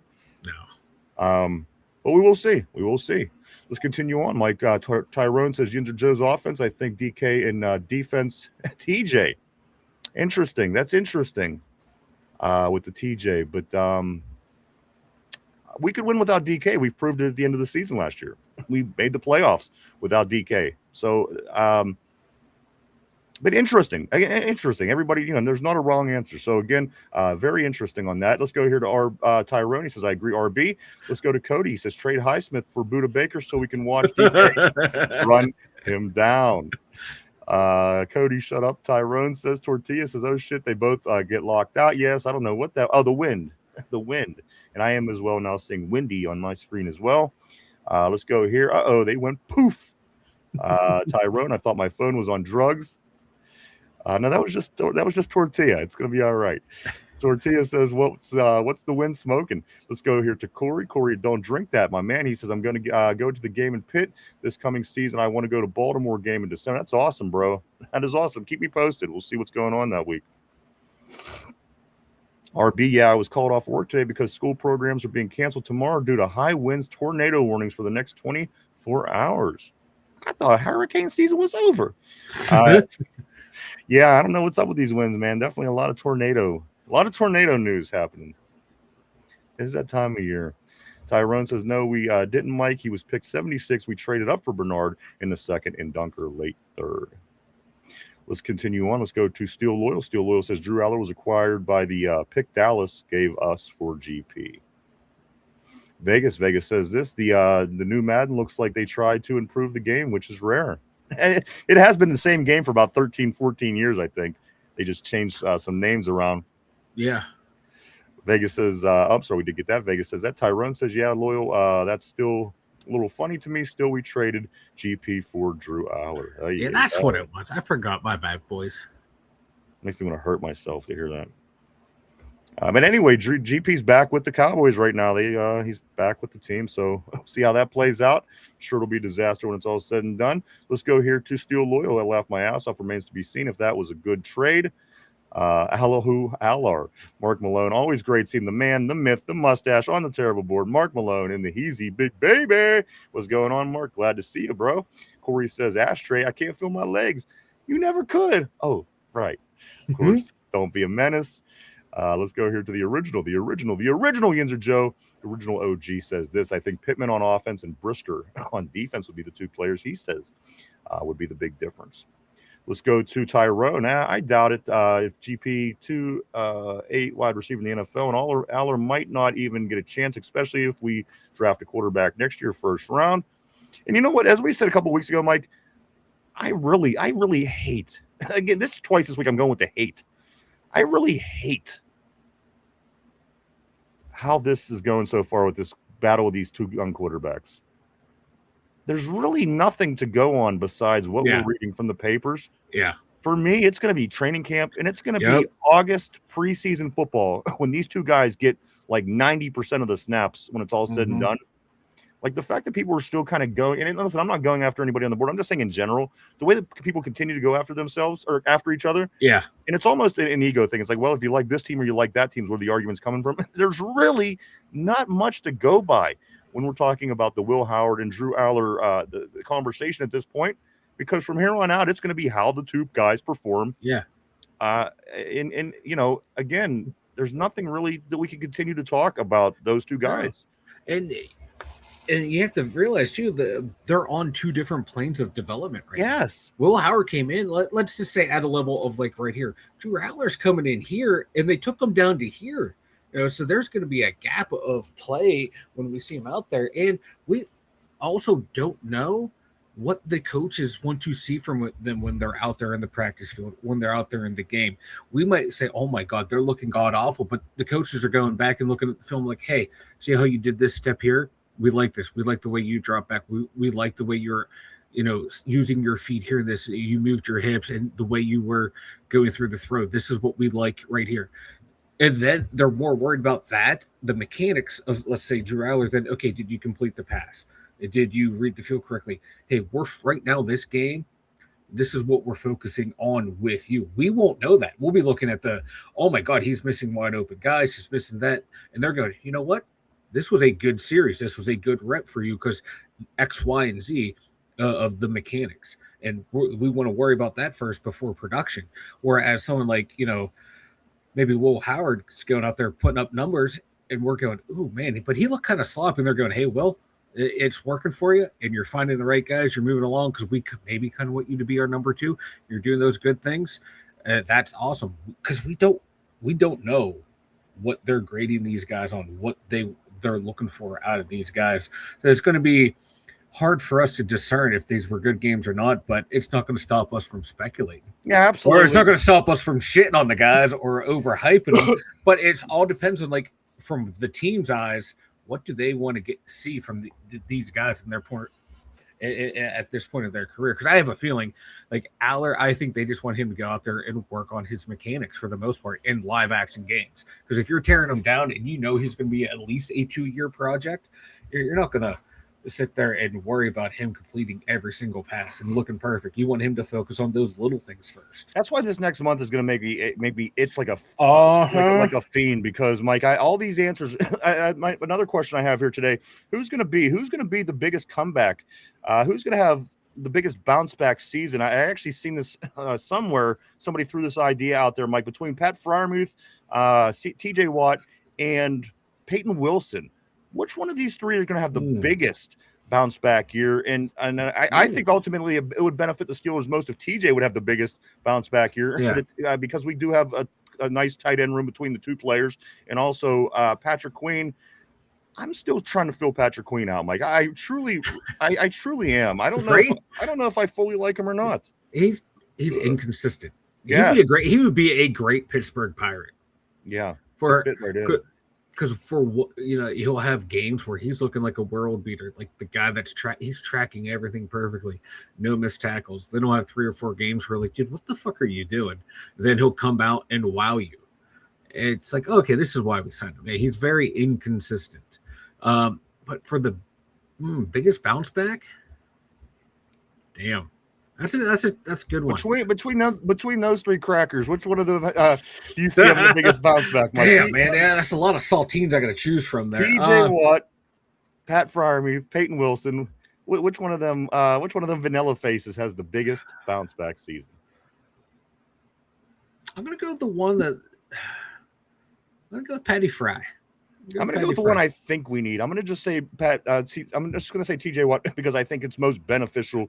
He does have the biggest bounce back out of the three. But again, Peyton Wilson, he's the middle two. They really got to step up this year, Mike. And I'm hoping under Patrick Graham that be the case, that those two do step up their game. They're able to fix the running between the tackles and stopping the run in that situation. We did add some players, so we got some. So again, I think things should be okay. We can't afford any more of those 250-yard games like we had against Buffalo in the midseason. We have to be able to stop the run, and Peyton Wilson's going to be a big part of that, whether it happens or whether it doesn't. So again, a big comeback, bounce back kind of year from him could certainly be very beneficial. It would be hugely beneficial, very beneficial. I would love to see TJ, like we said yesterday, finish run, anywhere between 15, 17 sacks. That would be awesome to see. But Peyton Wilson, he's another one of those guys that would be a great Pittsburgh Pirate. Yeah. Very inconsistent player. Because when he flashes great, it's awesome. My biggest complaint with him, like you'll see like, oh man, he had a lot of tackles, but you go and watch the game, they're chase down tackles. I know. It's some of those wrap you up type tackles, or like I'm beating you guy to a hole, or I read it correctly. It feels like chase down tackles. Let's get back on the board. Let's get to my man Christophus. Want to welcome you back to the terrible board, to the show. Of course, Christophus, all the way from South Florida, Mike, Miami, the Miami area. Always great seeing Chris. I hope you're doing well, brother. We'll be seeing you next month as he's making the trek to the Keystone State to watch his favorite football team at camp, along with a lot of other people from the board as well. Chris, how you doing, sir? He says this: we don't need another quarterback one in this supplemental draft. We better draft a wide receiver. The only older player that I would sign is Aaron Donald. That's more realistic than you guys may think. And you know what? I would love it. But he's counting down already, Mike, to his 5 years of the Hall of Fame. And me being a Pitt guy, I want my guys to be in Hall of Fame. So at the end of the day, you're right. And I would love to have Aaron. I would love to have Aaron Donald a part of this defense, because that, Mike, in my opinion, fixes quite a few things as far as stopping the run goes. Mike, we still got before you go where I think you're going. We still have Cam Hayward on this defensive line. Just reminding you that. Yeah, like guys that have been retired for like 3, 4, almost 5 years. I'm good.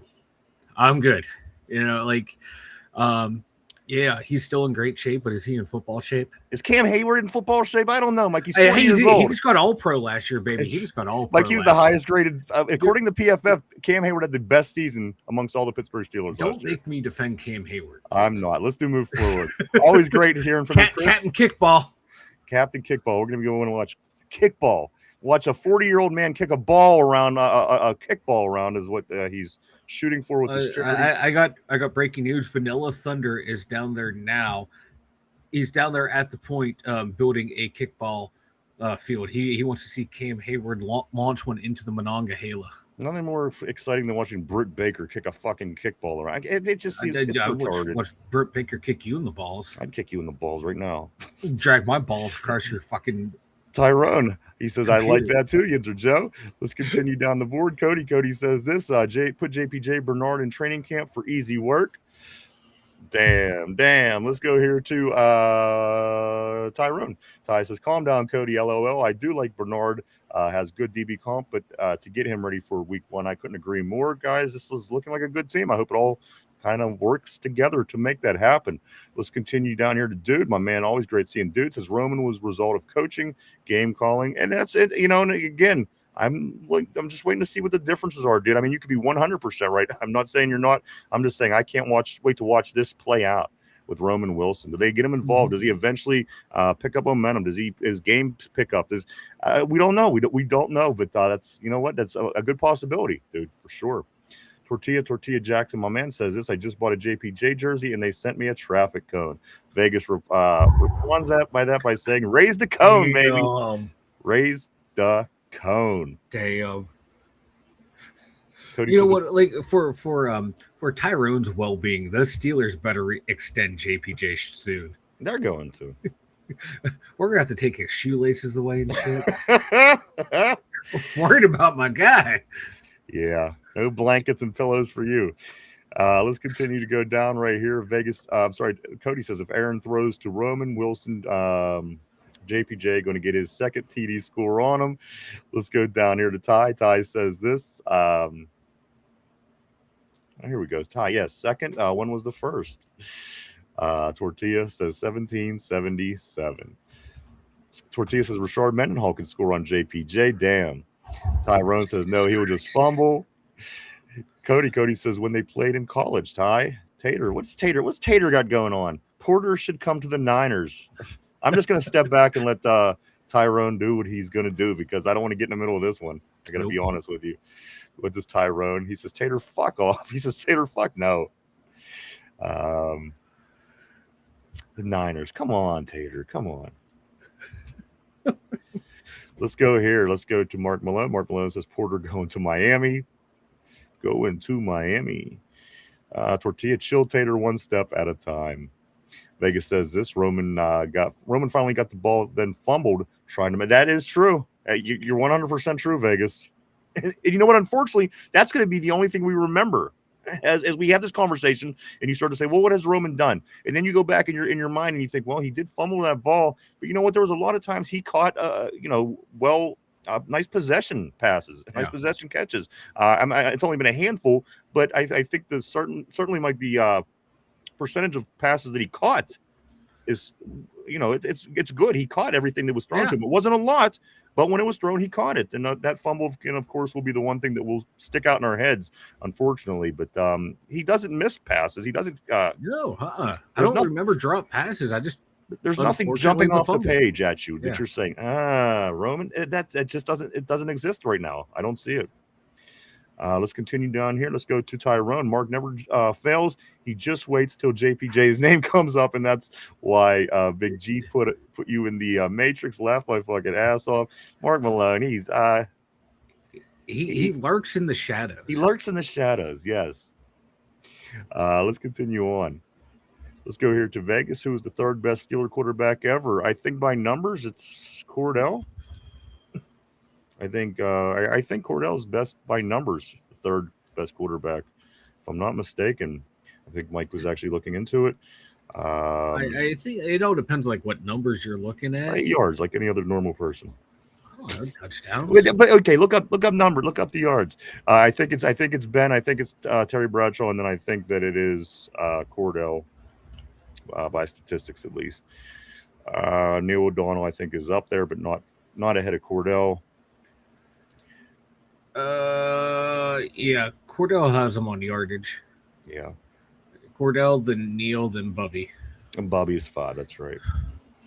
Let's go to Tater. If Joey wants a ring, wants a ring. When was the last time San Francisco got a ring? I know when it was. Do you know, Tater? It was early 1995. let's continue forward here. Let's go to Mark Malone and see what he's got to say. Got going on. He says the Matrix is my party place.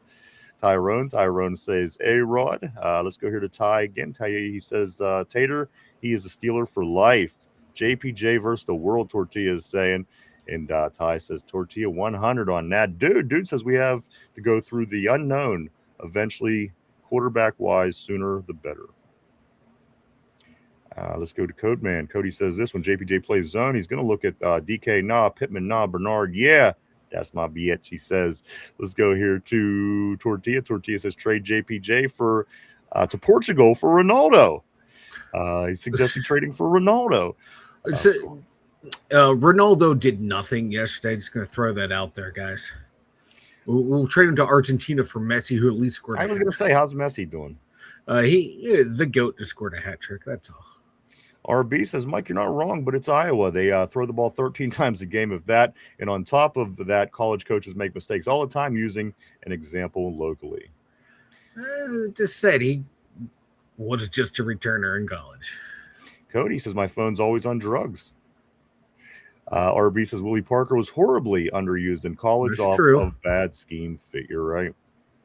Corey, don't drink that, says, I don't know why anyone cares what GP is doing. Big D News made a viral, pissed off that he's on his best behavior in Dallas. And I told him, so what if he's happier there? It's only a matter of time. Yeah, I mean, I think the writing is on the wall with GP. He's going to GP his way through his career. And if you think that means anything different than what you've seen so far from him, I would disagree with you. I think that he is GP and he's going to do what GP does. Cody, yeah, go ahead. I was going to say, with GP, you don't know what's GP you're getting day to day. No, that's right. Is it going to be GP that you love, or is it going to be GP that doesn't show up for meetings and leaves people hanging? I mean, come on. Again, I find it hard to think that you're going to find a whole different person from what you see when you watch GP. I think what we see is what we get. Maybe he gets more mature as he gets older, but we haven't seen it to this point. Let's go to Tyrone. Facts, Mike, and I'm very impatient. I think a few days before training camp sounds like how it will go, like TJ Watt, to be honest. Let's scoot down here. Tyrone says this. He says, I think Big Ben, Terry, Stewart, but as Hall of Fame wise, A-Rod 3 to me. Absolutely, yeah. And where does Russell Wilson fall into that at the end of the day? Because at the end of the day, he's going to be a Hall of Fame quarterback, and he was a Steeler quarterback. Didn't play Hall of Fame football in Pittsburgh, but I guess you have to, if you're gonna split hairs, I guess you have to have Russell in there somewhere. Let's go to Ronald. What's up, man? Always great seeing Ronald Albright on the terrible board. My man, he says this. Wonderful. I just heard Colin Collard put $100 on the Steelers. We'll use a second-round pick in the supplemental draft in order to draft Sorsby. Can you please get him on the line? Can you please? I will take that bet. I'll double it. I will double that bet against Colin Coward right now. I put $200 against his $100 that will not happen. And I'm not a gambler. But there you go with Colin Coward doing his cow herding work, as Tortilla says. The cow herder. Mike, couple things, and we are going to get into this schedule. This is a month later.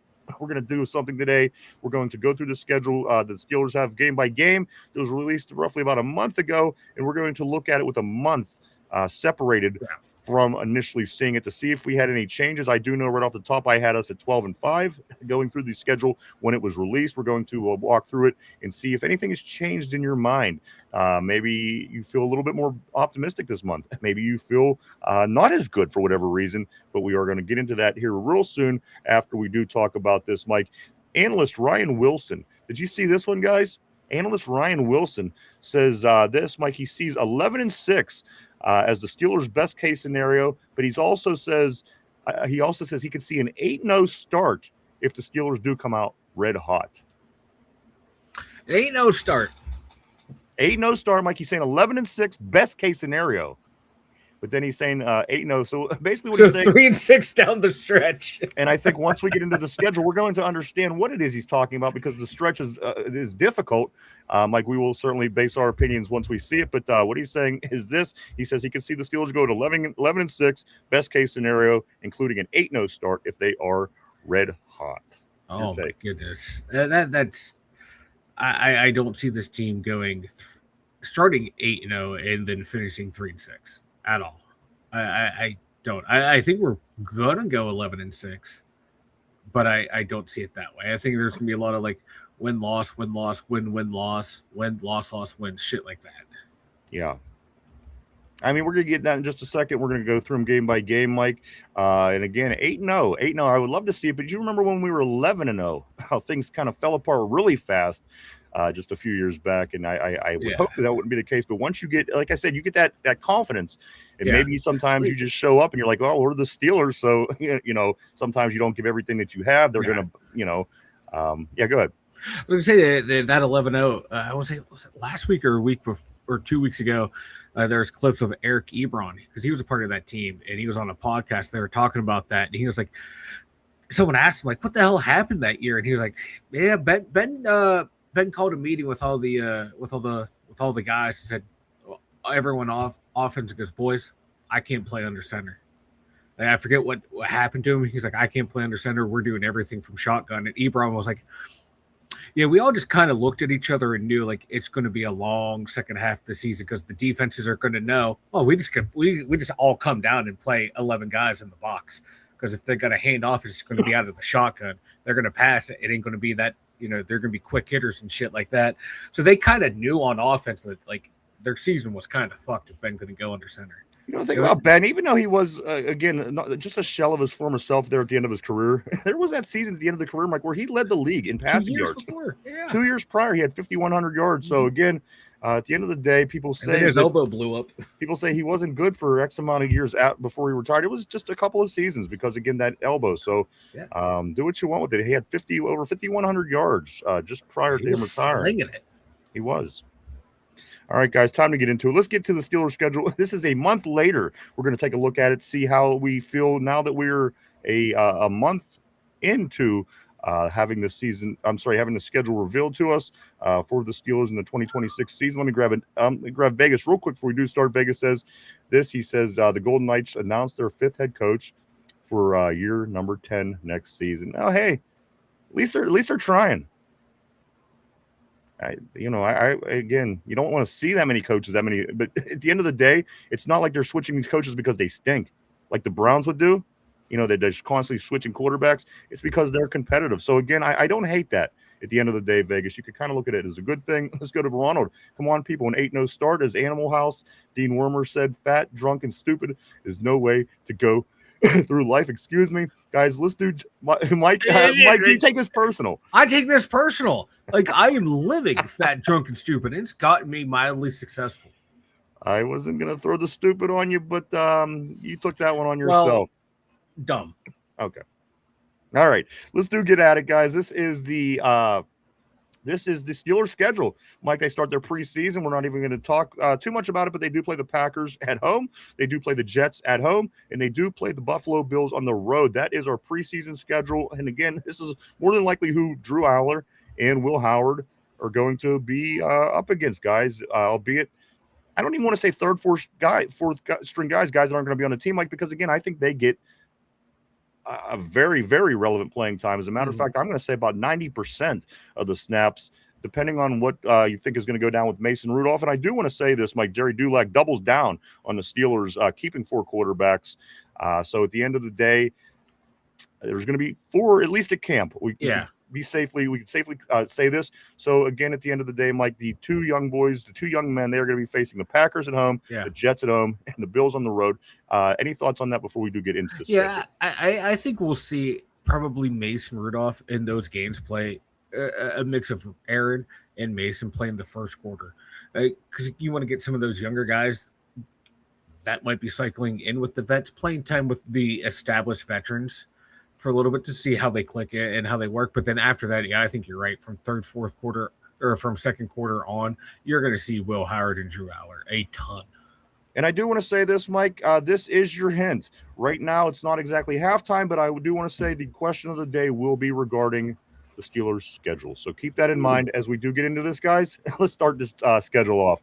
Of course, on September 13th, the day that we all have circled on our calendar, the Atlanta Falcons making the trek up from Georgia to play our Pittsburgh Steelers on a 1 o'clock Sunday afternoon game to kick off our season, Mike. Just a few days after the season does kick off in the NFL. Steelers do start on September 13 at home against the Falcons. Mike, I didn't change my mind on this whatsoever. I just don't think the Falcons are good. I don't think they've ever been good. I don't think they're going to be good. I don't think adding Tua to their team makes them better. I don't think that adding Kevin Stefanski makes them any better. Mike, I'm not changing my tune. I'm staying with where I was, Atlanta. I think we start the season 1-0 at home. So do I. I think we go in and kick that ass. And Tua doesn't scare me. The backup doesn't scare me. Like, Tua might not even know where he's at when he's playing. Drake London scares me a little bit, and so does Bijan Robinson, but we shut those guys down before. If they had more to them, then those guys would be more of a concern. Yeah, if they had a competent quarterback. They just don't have a lot going on. Yeah. I agree, and it's going to be a win. I don't think it's going to be an easy win, but I think it's going to be a win where we're like, this is a nice win. I think we feel good about this win. I think the Steelers come out on opening day. I think we see some things that we want to see in week one. I think we get really high on the Steelers after week one in their win over Atlanta. That is week one for me, Mike. I think we still stay, both of us, with the win over the Falcons. Let's get to week two when we go to the road. This, Mike, gets kind of tricky. Not only are you facing a team in New England that you faced in New England last year, that you needed 5 turnovers to beat 21-14. New England Patriots Steelers last season, Mike, early in the season, they were about the third or fourth game. We go up there, get it done. We turn the ball over 5 times. We win this one 21-14. They go to the Super Bowl. They add A.J. Brown. Mike, what is this game for you? I'll take the second half on this one. For me, it's a measuring stick, albeit early. Yeah, the Patriots, they're still a young team, but they did go to the Super Bowl last year. They'll have their first game hangover, rust shaken off from that. And it's going to be nice to see how we stack up against a team that went to the Super Bowl. I think it's going to be a back and forth style game.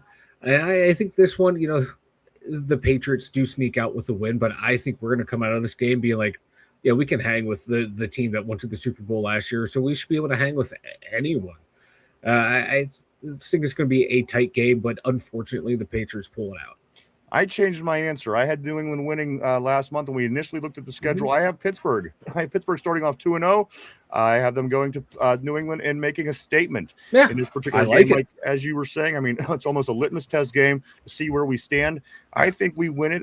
We're put together better than we were last year. We have more people in position that we didn't have. We have receivers this year that we didn't have receivers. We had one, was a very minuscule receiver room last year, very thin. Mike, I think we go up there. We make a statement. We win this game by 10, 13 points. I do. I think we go up there. And I think people start taking the Steelers seriously after week 2, after going to New England and getting that win. This is when again, it's not going to be all the media. You're still going to have half the media that hates Pittsburgh and is going to do what they do. But after week 2, Mike, I think people are going to start to talk a little differently about our Steelers because we go to New England. We beat the former AFC champions. And again, I think this sets the tone for the Steelers for this season.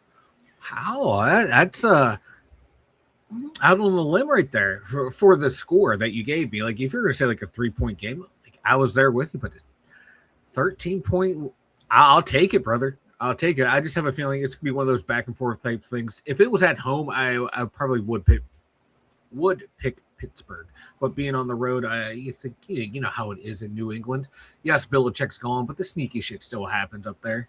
Tortilla says get Deanna Rossini on our sideline for the New England game. Distract Vrabel. That's even if he's coaching. I was just going to say, do we ever find out the resolve with him? What's going on with Mike Vrabel? No, he took what, 1 day of the draft off to be with his family, and he was cured. All right, let's scoot along, guys. Game 3. So I have him at 2-0. Mike said at 1-1 after 2 weeks of football. Game 3, Mike. This is Cincinnati at home. I'll take first on this one. Cincinnati at home. I think we also win. Cincinnati at home. Again, Mike, it was very hard to stop them last year in the first time around, which was in Cincinnati. We got it together. We played them better. We win the second time in Pittsburgh. Different coaching staff. Again, Mike, just a thicker, a more, what's the word I'm looking for? Just a more people. Again, Mike, we played with one wide receiver. You know what I'm saying? Yeah, we have a depth. more diverse offense. Depth is the word I'm looking for. It's like we have a escaping me. legit offense now. We have again, Mike. Again, whatever you would call that offense that we were running for most of the season last year, it still managed to get us a 10-7 record. And you got to remember, not only were we playing with one wide receiver that was worth anything, that wide receiver wasn't available in two of the biggest games to end the season. This team still manages to finish 10-7, win the division, go to the playoffs. Mike, I say this team finds a way to stop Joe Burrow and Chase in this particular game. I say the Steelers start 3-0. I have the Steelers in this one as well. For the past 2 years, every time we've played the Bengals, the first time it's been a blowout, and the second time we've come back and won by allowing PZ to lock up on oh my god, I forget his name. Their number one receiver, Jamar Chase, excuse me. We just allow Porter to do that now from the get-go.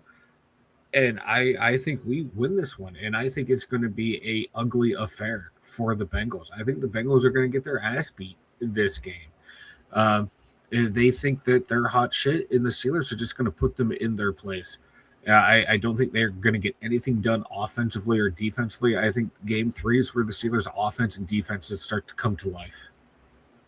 Now, at some point here, I'm going to have to give a loss because at the end of the day, I don't think this team is going to go undefeated by any means. So, Mike, this next game on the list is the game at Cleveland. It's at Cleveland, and I understand the way that things certainly have been going the past couple years. The snow globe game, the game last year, I think even the game before, they keep giving us these Thursday night games. And again, Mike, this is a Thursday night game in Cleveland. So just for the sake of what I've seen over the past couple years, I think we're improved. I think we can certainly beat Cleveland 2 times. But Mike, because I don't want to go through this whole season without giving losses. Right here, I'm going to give us our first loss. We're going to be 3-1 after the first quarter of the season. I'm going to give the Cleveland Browns a win on this game only because there's just been that trend. I don't quite understand what it is. Different players, different coaches, things should be different. I say, though, they lose this one Thursday night, which they get back later at home, Mike, and they start off 3-1 after the first quarter of the season. I've changed my tune on this game. We go into Cleveland on a short week and come out with a victory. Yeah, see, I mean, it's a short week. Short week, but like I said, I think week 3 offense, defense, that's when they get their shit together and start rolling. And then it carries over into that short week. I think they're going to carry that momentum over in to Cleveland. I don't think they're going to let McCarthy lose his first game as a Pittsburgh boy against the Browns. I think they roll into Cleveland and take care of business.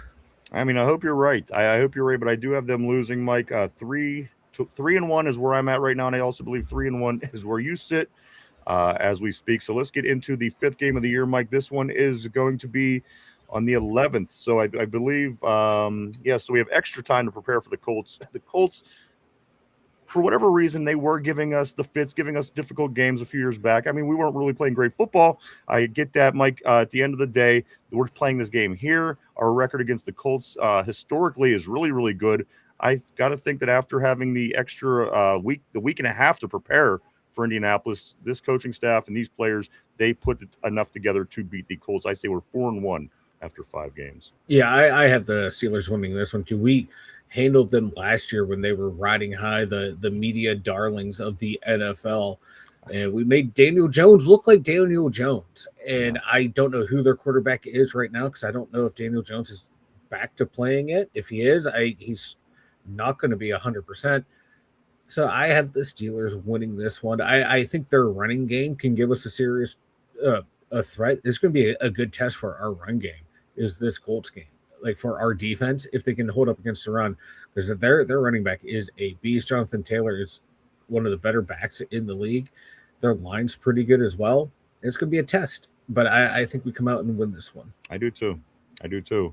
I'm going to take a break for just a moment to grab some of these messages. Robert Albright says this: New England is a fucking team that cheated us in the playoffs, in the playoff game because they were illegally taping us, deflating the balls, etc. You really think their ownership cares who Mike Vrabel is fucking? I just think that they've kind of been taking heat. And again, with Kraft getting in the trouble that he had and Bill Belichick not getting into the Hall of Fame initially, I think that they maybe forced their hand here, Mike, and they might handle him just for PR reasons in a way that might make sense to everybody else. I don't know if doing Kraft won't carry. I mean, he got caught, in the massage parlor getting a handy. I think if there's some of the reports that are out there, if there's actually smoke or fire to the smoke that's coming out, and what some people, former players and former bigger time NFL media players, members are saying of like, if this scandal runs deeper than just what's going on here, if that dam starts to break, I see the league sacrificing Vrabel up as a sacrificial lamb to kind of stamp down these stories. But like, hey, we're going to take exactly what I said. Yeah, we're going to take away. We're going to force him to be suspended for a while, so some of these stories don't come out, or if they do come out, like, hey, look, we already took care of it, so it just blows over. Yeah. But Kraft wouldn't give a fuck. That's what I'm saying. Kraft has his own issues. He has his own problems. Why would he give a fuck? He's like, my head coach is banging a reporter and feeding her info, and her stories are influencing the narrative, and it might help us get a guy cheaper in a trade. Fuck yeah, keep doing it, coach. Aaron J, always great seeing Aaron on the board. Aaron says, here we go, Steelers with the Rockets. Always love seeing that message. Great to have you, brother. Always great seeing you. And Tortilla says Kraft was probably getting some Rossini Panini too, now that you mentioned it. Let's get back to the schedule, Mike. We did wrap up with the Browns on that Thursday night. We wrapped up against the Colts. I'm sorry. We're going into Tampa. We're flying to Tampa, Mike, as the Steelers will be playing on October 18th. 1 o'clock start in Tampa Bay against a lot of former players and coaches and Danny Smith and Miles Killebrew and possibly future players, Baker Mayfield. Oh, did I say that? Anyway, Mike, Tampa Bay, the Buccaneers, this should be a good game for us. I think that this team has been improving over time.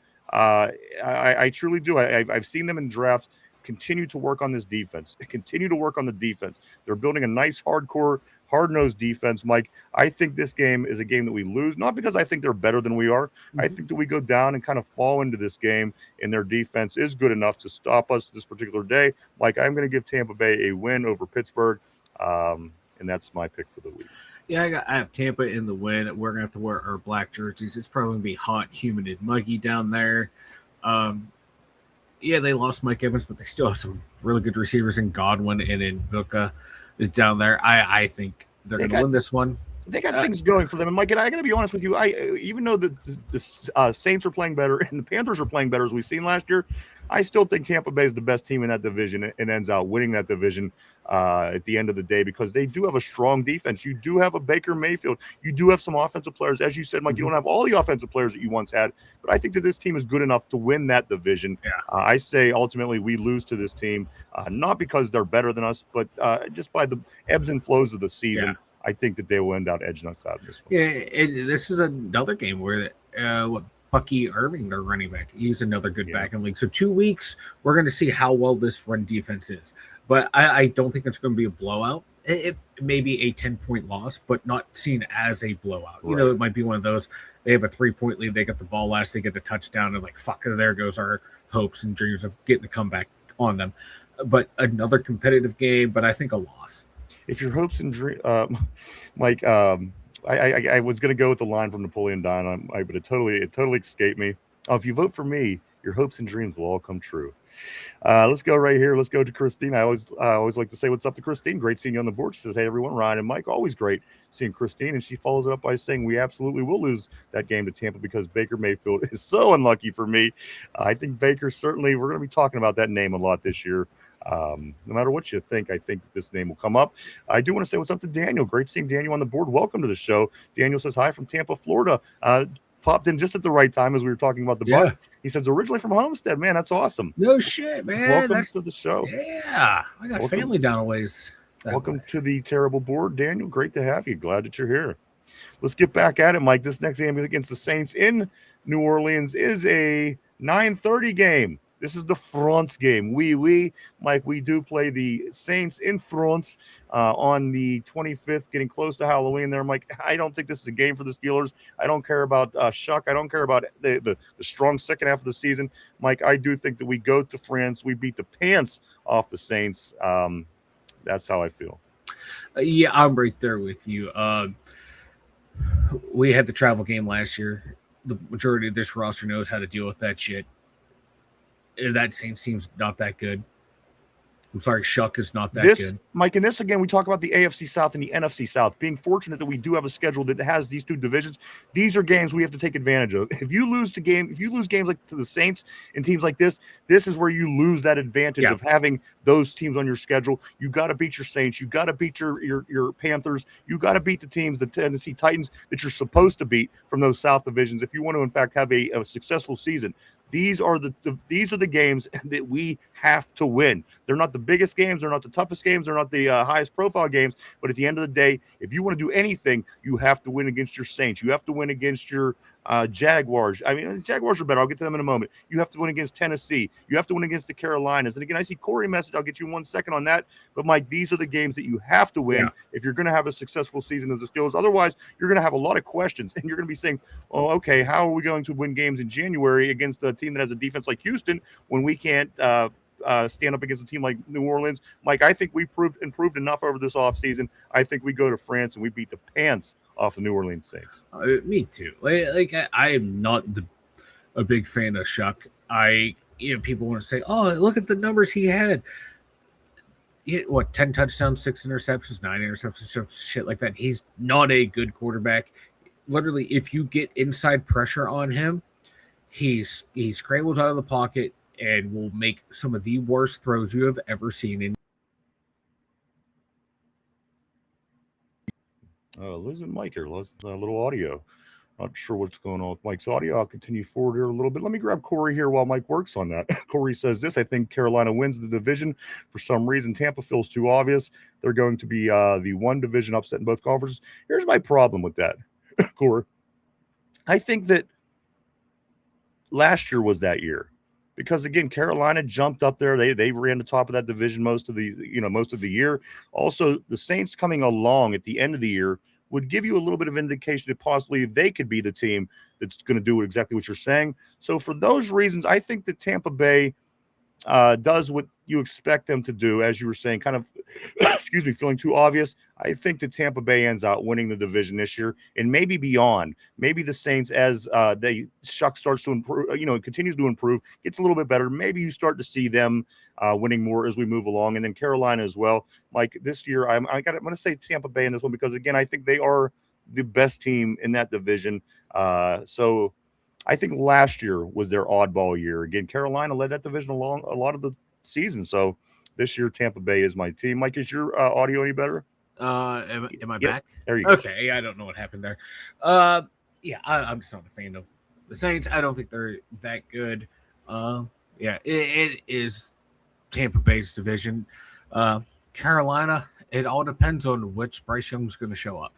And the Atlanta Falcons, I think the Atlanta Falcons are going to be the Falcons in that division. Let me grab a couple messages here because someone's referring to what we're talking about. Let's go to Ronald. Ronald says this: whichever team in France that does not eat their food will win the game.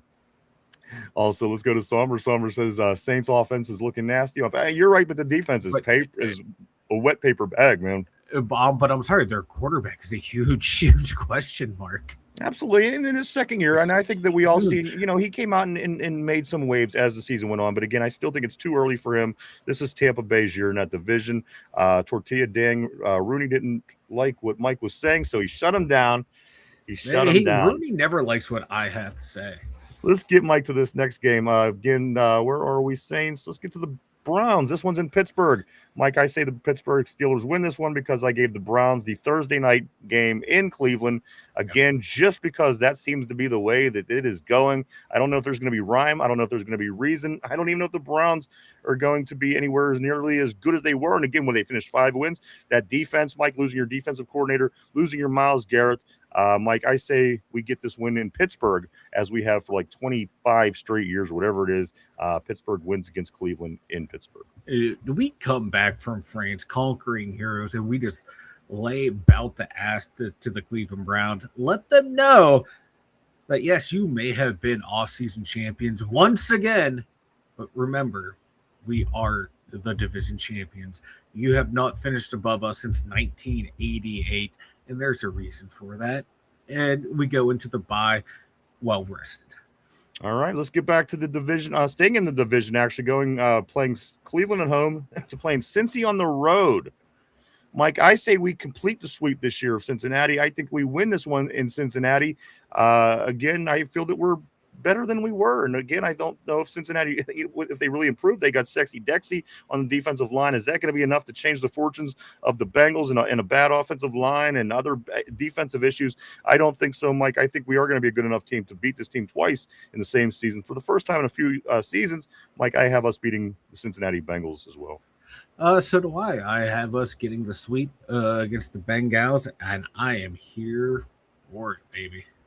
Let's see right here. Somber's throwing out Etienne, Kamara, Devin Neal, Olave, Tyson Brown, Bryce Lance, Johnson Fant developed some. So I mean, don't get me wrong. I agree with you. I think their offense is looking nice. At the end of the day, I don't think they're better than Tampa. I just don't. You still have a quarterback that gets shook very, very easily. I think the quarterback is the difference. I think the Baker Mayfield is just better than Shuck, and that will be the difference in that division this year. All right, Mike, let's get to the Eagles. I'm just going to say right now, this is my loss. This is one of my losses. Eagles on the road. Do I want us to go to win? Yes. Do I think we can win? Yes. I just don't think we do, Mike. This is my third loss of the season right here. We'll be against Philadelphia in Philly. New coach, it doesn't matter. We didn't beat them with Mike Tomlin. We didn't beat them in Philly with Bill Cowher. We didn't beat them in Philly with Chuck Noll. For this reason, Mike, right. I'm not gonna try to go against nature here for whatever the reason be. This is a loss for me. Philadelphia in Philadelphia is a loss for the Steelers.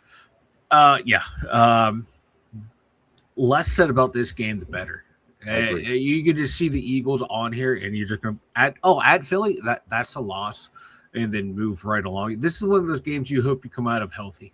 And Mike, this is a part of the schedule. Now I gotta remind you, since once you get past the Buccaneers, the Saints, and then the two Ohio games, now you're into the part of the schedule where people were talking it's going to get difficult, rightfully so. But who has been put in this position as much as the Steelers, Mike? I don't know it. The second half of the schedule for the last 3 years, for sure, has been very difficult. The Steelers are kind of weathered. So, of course, again, I can't say it enough. Like, it's not the same coaching staff, it's not the same team, but the Steelers, the last 3 seasons, once they hit that second half of the stretch, it's been difficult. It's been a tough ride. But the Steelers, they're built to do it, Mike. So this is where we're at, starting in this Eagles game. The Eagles, the Broncos, the Texans, the Jags, the Ravens, Panthers, Titans, Ravens to wrap it up, Mike. It's going to be tough. This is what happens when you win first place. It's not the toughest first place schedule that you could play, but again, it is a first place schedule, which is why you get the Eagles, which is why the next game we're also going to get, Mike. I assume that you are saying the Eagles as well on that, and I'm going to flip to the next game. This one here is very interesting to me, Mike. This is my litmus test. This is my litmus test. The Broncos at the Steelers. I think that although the Broncos, again with an injured Bo Nix, didn't get into the Super Bowl last year, they were still in the AFC Championship game. This team, Mike, I gotta be honest with you, the Broncos got a nice defense. The Broncos are putting it together piece by piece on offense. Mike, this was one of my head scratchers who I'm having a difficult time figuring if we're going to win, if we're going to lose this football game. So for that reason, I'm going to turn it over to you first to make your call while I continue to think on how I think this Denver game is going to play out. I think we win this one, but it's going to be a tough game because, like I said, their defense is tough. But I think our offense, now we have enough weapons where we match up to them really well. And by week 12, I have a feeling you're going to be seeing Dunker and Mad Max in there in the offensive line of the future. And by this point in the season, that line is rocking and rolling. And at that point, I think, Rico and Jalen have a nice 1-2 punch going. Aaron has a good connection with everyone. I think we win it by keeping this one a keep it simple, stupid type of game. We're just going to play base offense, on on offense and defense. Just, basic disguises and blitzes and shit, but just keep it simple, and we're gonna beat you man on, talent against talent with a few wrinkles here and there mixed in, and I think we overwhelm them. And I'm still not sold on Bo Nix's. He played really well. Don't get me wrong, last year, but coming back from that injury and seeing what his leg looks like now, if that's how it looks healed, or if he's still healing in the process, it did not look good. I don't know how effective he's going to be after that surgery. See some guys that have some nasty leg injuries at quarterback never come back and be the same. So I think we might be able to take advantage of him. I think he's going to lose some of his ability that made him a little dangerous, and we'll be able to capitalize on that. I think the Broncos take a step back this year. Let me ask you this: were the Broncos, were they the product of having no Patrick Mahomes last year? Were they the product of the Raiders being the worst team in the league? Were they the product of the Chargers totally playing under how we felt that they should have played last year? Maybe Denver's not even the same team this year. Mike, I changed my mind. I think the Steelers win against Denver. I have them taking a loss here in a couple of weeks to somebody who I might have had us winning last time. I'm going to flip that around once we get to it. But, Mike, as of right now, I have the Steelers beating the Broncos. Let's move on to the next game. This game here, guys, is going to be very, very emotionally charged, especially because it's here in Pittsburgh. Mike, you and I were at the tailgate to this. We hung out with all the Steeler fans we possibly could going into this stadium, Mike, back in January. The playoff game against the Houston Texans did not go so well. Once we got inside the stadium, of course, playing a defense like Houston was something that we were not prepared to do. Very, very good defense, Mike. The Houston Texans coming into Berg. I'm going to go back to you on this one because I don't. This is another one that's up in the air for me. Again, because they were so much better than us in January. I'd like to think that we made enough moves and we changed enough stuff around. And under a new coach, we might have a chance. But again, that defense was so dominant. We were able to do nothing on that evening in January, Mike. I'm going to go back. I'm going to go to you, and then I'll take it second again this time because this is a tough one for me, to be honest. I have a feeling that their defense is just going to be too good. That defense is nasty. I feel like they're going to win based off of their defense. And I'm not saying that as a knock against our O-line or our skill position. I think that defense is just that nasty. And it's just going to be too much for us. And I think their ineptitude on offense is going to, once again, keep it close. But I have a feeling like Texans are going to win this one. Somber says, I'm going to mark that as an L if Rodgers is the QB. And you know what? Rightfully so, probably saying that. Let me grab a couple messages and I will give my prediction. Again, Mike, I don't know if I had trouble last time. I think I gave the win to Houston. But again, let me think on this. Let's grab a couple more messages here as we do move along. Let's grab right here. Daniel says this, Mike. I attended Super Bowl 43 in Tampa in 2009, one of the best Super Bowls. I couldn't agree with you more. Man, I would sell my middle testicle to be at that game, Mike. Again, in Tampa Bay, the biggest, my favorite Super Bowl, of course, by the Steelers. Larry Fitzgerald, the 100-yard interception return by Debo, the big catch at the end by number 10. Amazing. I am very jealous of you, Daniel. That is freaking awesome. Yeah, the big boat out there in the stadium there, the big pirate ship. What an amazing game. Amazing, Mike. It could have been one of the most damning moments if it would have ended differently, if number 10 wouldn't have caught that ball, or quite a few things happened. But, yes, one of my favorite Super Bowls ever. Let's continue here. God, my favorite Super Bowl ever as well. Tortilla JPJ gets 2 picks in Philly. That'd be great, man. Wouldn't that be something? JPJ gets 2 picks. We're always talking about he has no hands. Like, he gets 2 picks in the Philly game to help win. That would be awesome. Ronald says this, I think until we prove that we can actually stop the run, I'm not convinced. Sorry, I'm not sorry. And you know what? I'm right there with you. I am right there with you. Again, I think a lot of things have happened between last year and this year that could point to things being improved. But again, I'm a see it. I have to believe it, kind of see it kind of guy as well. Let's go here to Somber. Broncos wide receiver depth is not great. They are not. There you go. I agree with you there. Somber says this, after Waddle and Sutton, it kind of falls off, or it is unknown. So similar to ours. Yes, I would agree.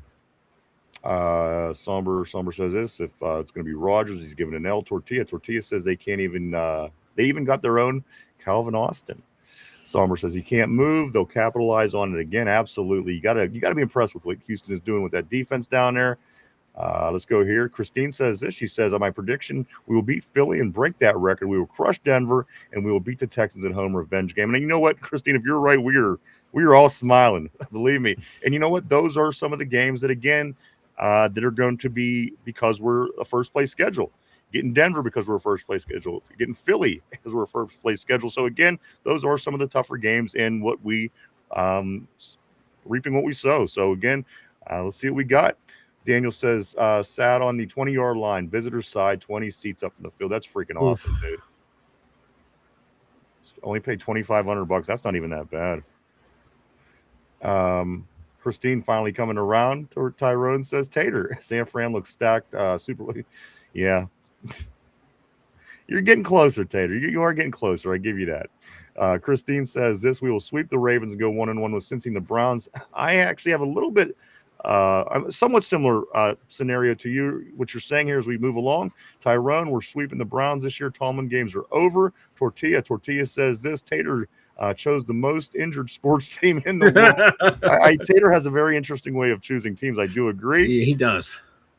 Christine says we're going to lose the game to Tampa and Jacksonville, and then Tater says AFC North is now. Yeah, that's what they keep telling us. But you know what? At the end of the day, we have an awful lot of championships out of our Super Bowl. You know what? There mostly are. So I'm going to stick with the AFC Central, the North. I'm sorry. Let's get back to the schedule, though, guys, as the show is scooting along. Let's get to the Jacksonville game. Christine was just talking about that, Mike. I have us losing to Jacksonville. I think Christine, she actually has us on a loss of that as well. I think this division-winning Jacksonville Jaguars team beats us, Mike. It is going to be in Jacksonville. It's not going to be it's not going to be a winter game up north. I think that Jacksonville will beat us in this game. Trevor Lawrence, big game. I do got Jacksonville with the win. I have the Steelers going down. It's at Jacksonville, right? Yes. Yeah, I have the Steelers going down to Jacksonville on Monday night and pulling off a victory. Some might say an upset. You know, it's not. We're not going down there in the heat now. We're going down there in the colder months.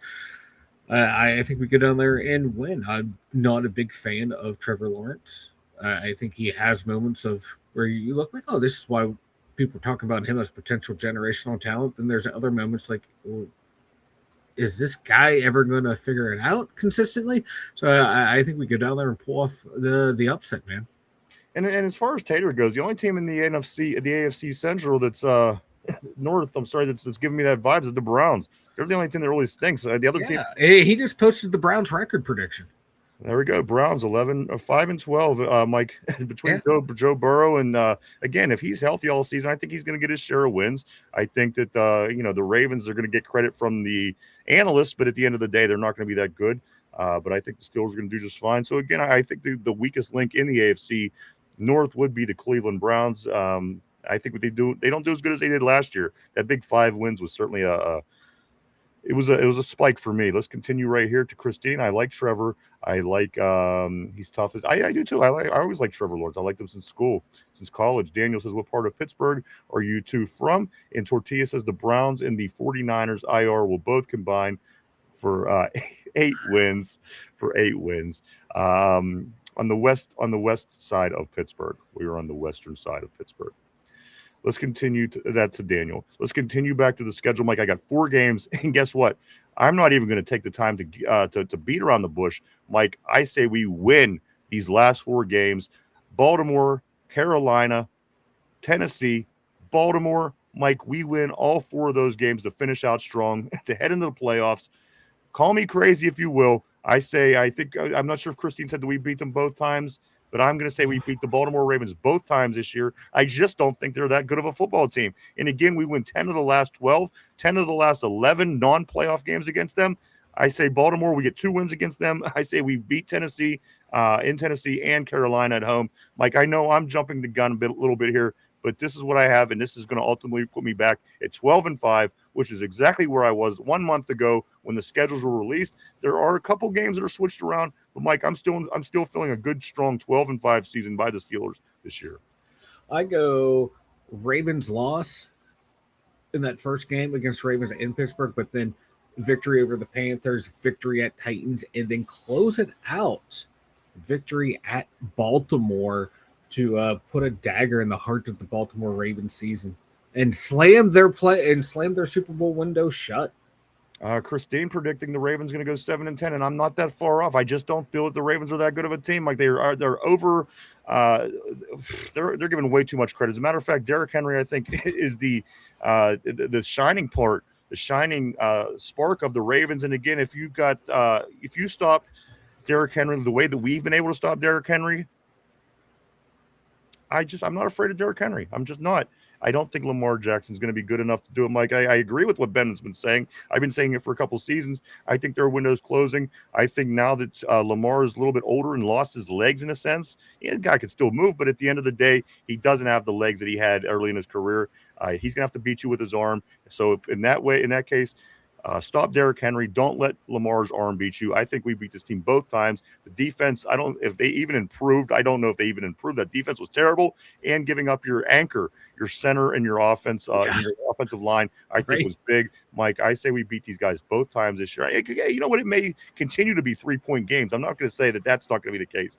That's always a rivalry. It's always big games, but I say we beat them both. I don't think Tennessee, and again, I don't think Carolina comes to Pittsburgh and beats us. So that is my at the end of the day, Mike, again, round 2 through the schedule, 12-5. I still have them at 12-5. So unless anything crazy or drastic happens, this is, I guess, the way I feel.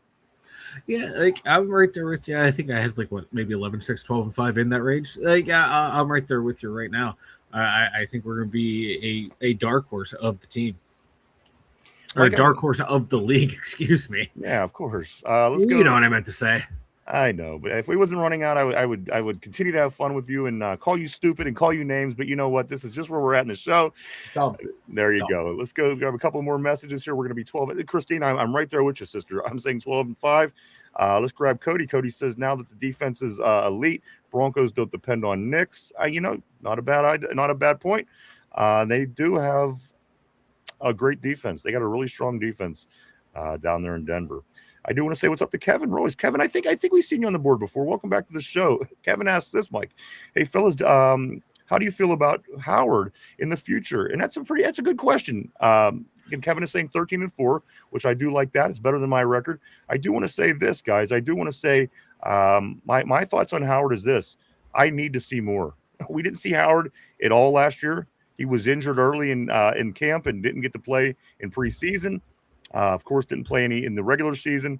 My opinion on Howard is this preseason, the 3 games against Green Bay, against the Jets, and against the Bills are going to be huge for me to form my opinion on Will Howard, because I think he's going to get a little bit higher up, Mike. I think it's not going to be, again, all 3rd and 4th string guys that ain't going to make rosters. I think that these 2 guys are going to get lots of playing time in preseason. So I'm going to reserve my judgment to that for both him and Drew Aller. Like preseason, those three games, huge. They're going to get mad playing time. They're going to get, again, maybe 2nd string guys a lot of play time. 3rd string guys are going to be facing, of course, Mike. My opinion. That's my opinion. I have to see more. I haven't seen him play in the black and gold yet. He was out all last year. Now this year, they're both kind of coming in fresh. I have to see them both play in July and August. Mike, your take on Will Howard for Kevin? Will Howard, I think his ceiling is high quality backup, low end starter, and like that point guard in basketball that's just going to facilitate the offense, not do anything stupid, let the guys do their job. And you can win a lot of games with that. He's not going to be a guy that elevates you into that next level, but you can win a lot of football games with him with a strong supporting cast and a strong defense. So like if we had to go with him as the future, I'd be okay with it, because I don't think he's going to be terrible. I just don't think he's going to be great. Let me just address right here. Tortilla says 9-8 for them. Tater says a team that's 100 to 1 to win the Super Bowl is going 12-5. Did I miss the memo? Yes, you did, Tater. Yeah, go ahead, Mike. I was gonna say, have you heard? You insult them first. Tater, you are from you're in Northern Ireland. You're over there by England. You know the English Premier League. Leicester City was 5,001 to win the EPL. And they won the EPL. So 100 to 1 to 5,001. That's a whole hell of a lot better odds there. Let me give you this is the facts. Just let me explain it to him. Listen, the Steelers are one of the most winning teams ever. And at the end of the day, guess what? They won 6 Super Bowls. It's a tough thing to do. And at the end of the day, nobody's done it better than the Steelers. New England's tied the Steelers eventually after about 40 years of us leading. But at the end of the day, the Steelers win football games. I think you're missing the writing on the wall. The Steelers win. They win a lot of football games. And again, they win a lot of football games in seasons that they don't exactly win the Super Bowl in. So, yes, I think you did miss the memo. The big picture, in my opinion, I say 12-5. I'm sticking with it. Let's get back to the board, though. Let's get to Kevin. Kevin says this. You have seen me. Yeah, I thought so. I thought I recognized the name. Welcome back, dude. Also, Cody says we don't lose on Monday. We did last year, unfortunately, but you're right. We were doing very, very well to that point. Not a bad thought, though, Cody. Kevin says, I think it's a battle of Rudolph and Howard. I really believe in Howard. Very true. He has to prove himself. Absolutely. I think, listen, in fact, if they do, in fact, keep Mason around, he's going to be your backup. That's going to be as plain and simple as it is. However, we have to still find out what they're going to do with Mason. Is somebody going to go to the practice squad? Jerry Dulac, he's reporting this. Mike, he's reporting that he's doubling down on the Steelers keeping all 4 quarterbacks. So again, there's going to be questions that need to be answered first.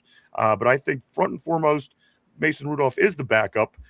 Beyond that, if he ends out getting cut because maybe we don't need him, maybe again, if you make Will Howard your backup, maybe and hope that Aaron doesn't get hurt for a long term, a serious injury. I think that Will Howard's fine playing 2 games. Maybe we learn a little about him. Maybe he improves a little bit. So at the end of the day, if Mason Rudolph is here, he's going to be your backup. He's the incumbent. He has to get dethroned at the end of the day. So again, there's going to be questions that are going to be answered along the way, and it all starts next month when camp starts, and then into preseason. I think we learn a lot about this quarterback room. Again, there's not a whole lot to go off of professionally. We have college careers, and you see how that turns out. A lot of quarterbacks, they don't make that jump well. So again, a lot to learn about both of these young men. Let's continue right here to Christine. Christine says Brown's going to end up 9-8. I think that's being very generous. Kevin says, I think he's a great game manager. Somber says, haven't seen Will take a snap yet. Nobody knows it. And that's where I'm at too. That's exactly where I'm at. I need to see these guys before I could make it a hypothesis. Let's go to Tater. He says something about something you were talking about, Mike. I don't know. Yeah, but Tater, that's not germane to the conversation. You were saying a 101 team, 101 odds, how can they win? I proved to you, Leicester City, when they were 5,000 to 1, they won. They may be down in the 3rd league now, but that's not relevant to the conversation at hand. And I'm thinking this that it happened. Not that where they are now. As an American, that's a very irrelevant because I don't even know what the hell any of these words are in his comment. But that's not it. Ryan's brain's going, there's soccer talk. There's soccer talk. I'm losing it. I just, again, I figured I had to put it in terms that he would understand. Okay. That's fine. And then he calls you a numpty. Let's go here to Kevin. Kevin says, yes, the Steelers are the best. Absolutely. Hands down. And it's gone across decades. It's gone from the 70s through the 80s to the 90s, Super Bowl appearances, 2000s. Listen, consistently better than everybody else. The Cowboys has an argument, but they haven't been to the NFC Championship game in 30 years. So throw that out the window. New England, they caught up, but you know what? It took them a while. And for everybody else, if you're so pissy about us talking about our six trophies, why the hell is it taking you so long to catch up? We the best, baby. Let's move along. Let's go right here to Christine. She says, I know what we're going to be. I know what he's going to be, Somber. A complete wow. I thought he would be better. Let's go here to, and I think that's referring to Will. Let's go to Christine. Christine says, that was Cody. That was Tomlin, Cody. Somber says, that's what you think, not what you know. Kevin says, Latrobe will answer everything. I couldn't agree more, Kevin. Kevin from Tampa Bay. That is awesome, man. You making the trek up for camp this year. Christine says, that is indeed true, LOL. Tortilla says, Tater, you can't talk shit when you just joined a new team. You got to wait at least 6 months. I agree. He's just jumping around teams just to talk shit. Again, we like our Tater for whatever reason. Let's continue. Let's go right here to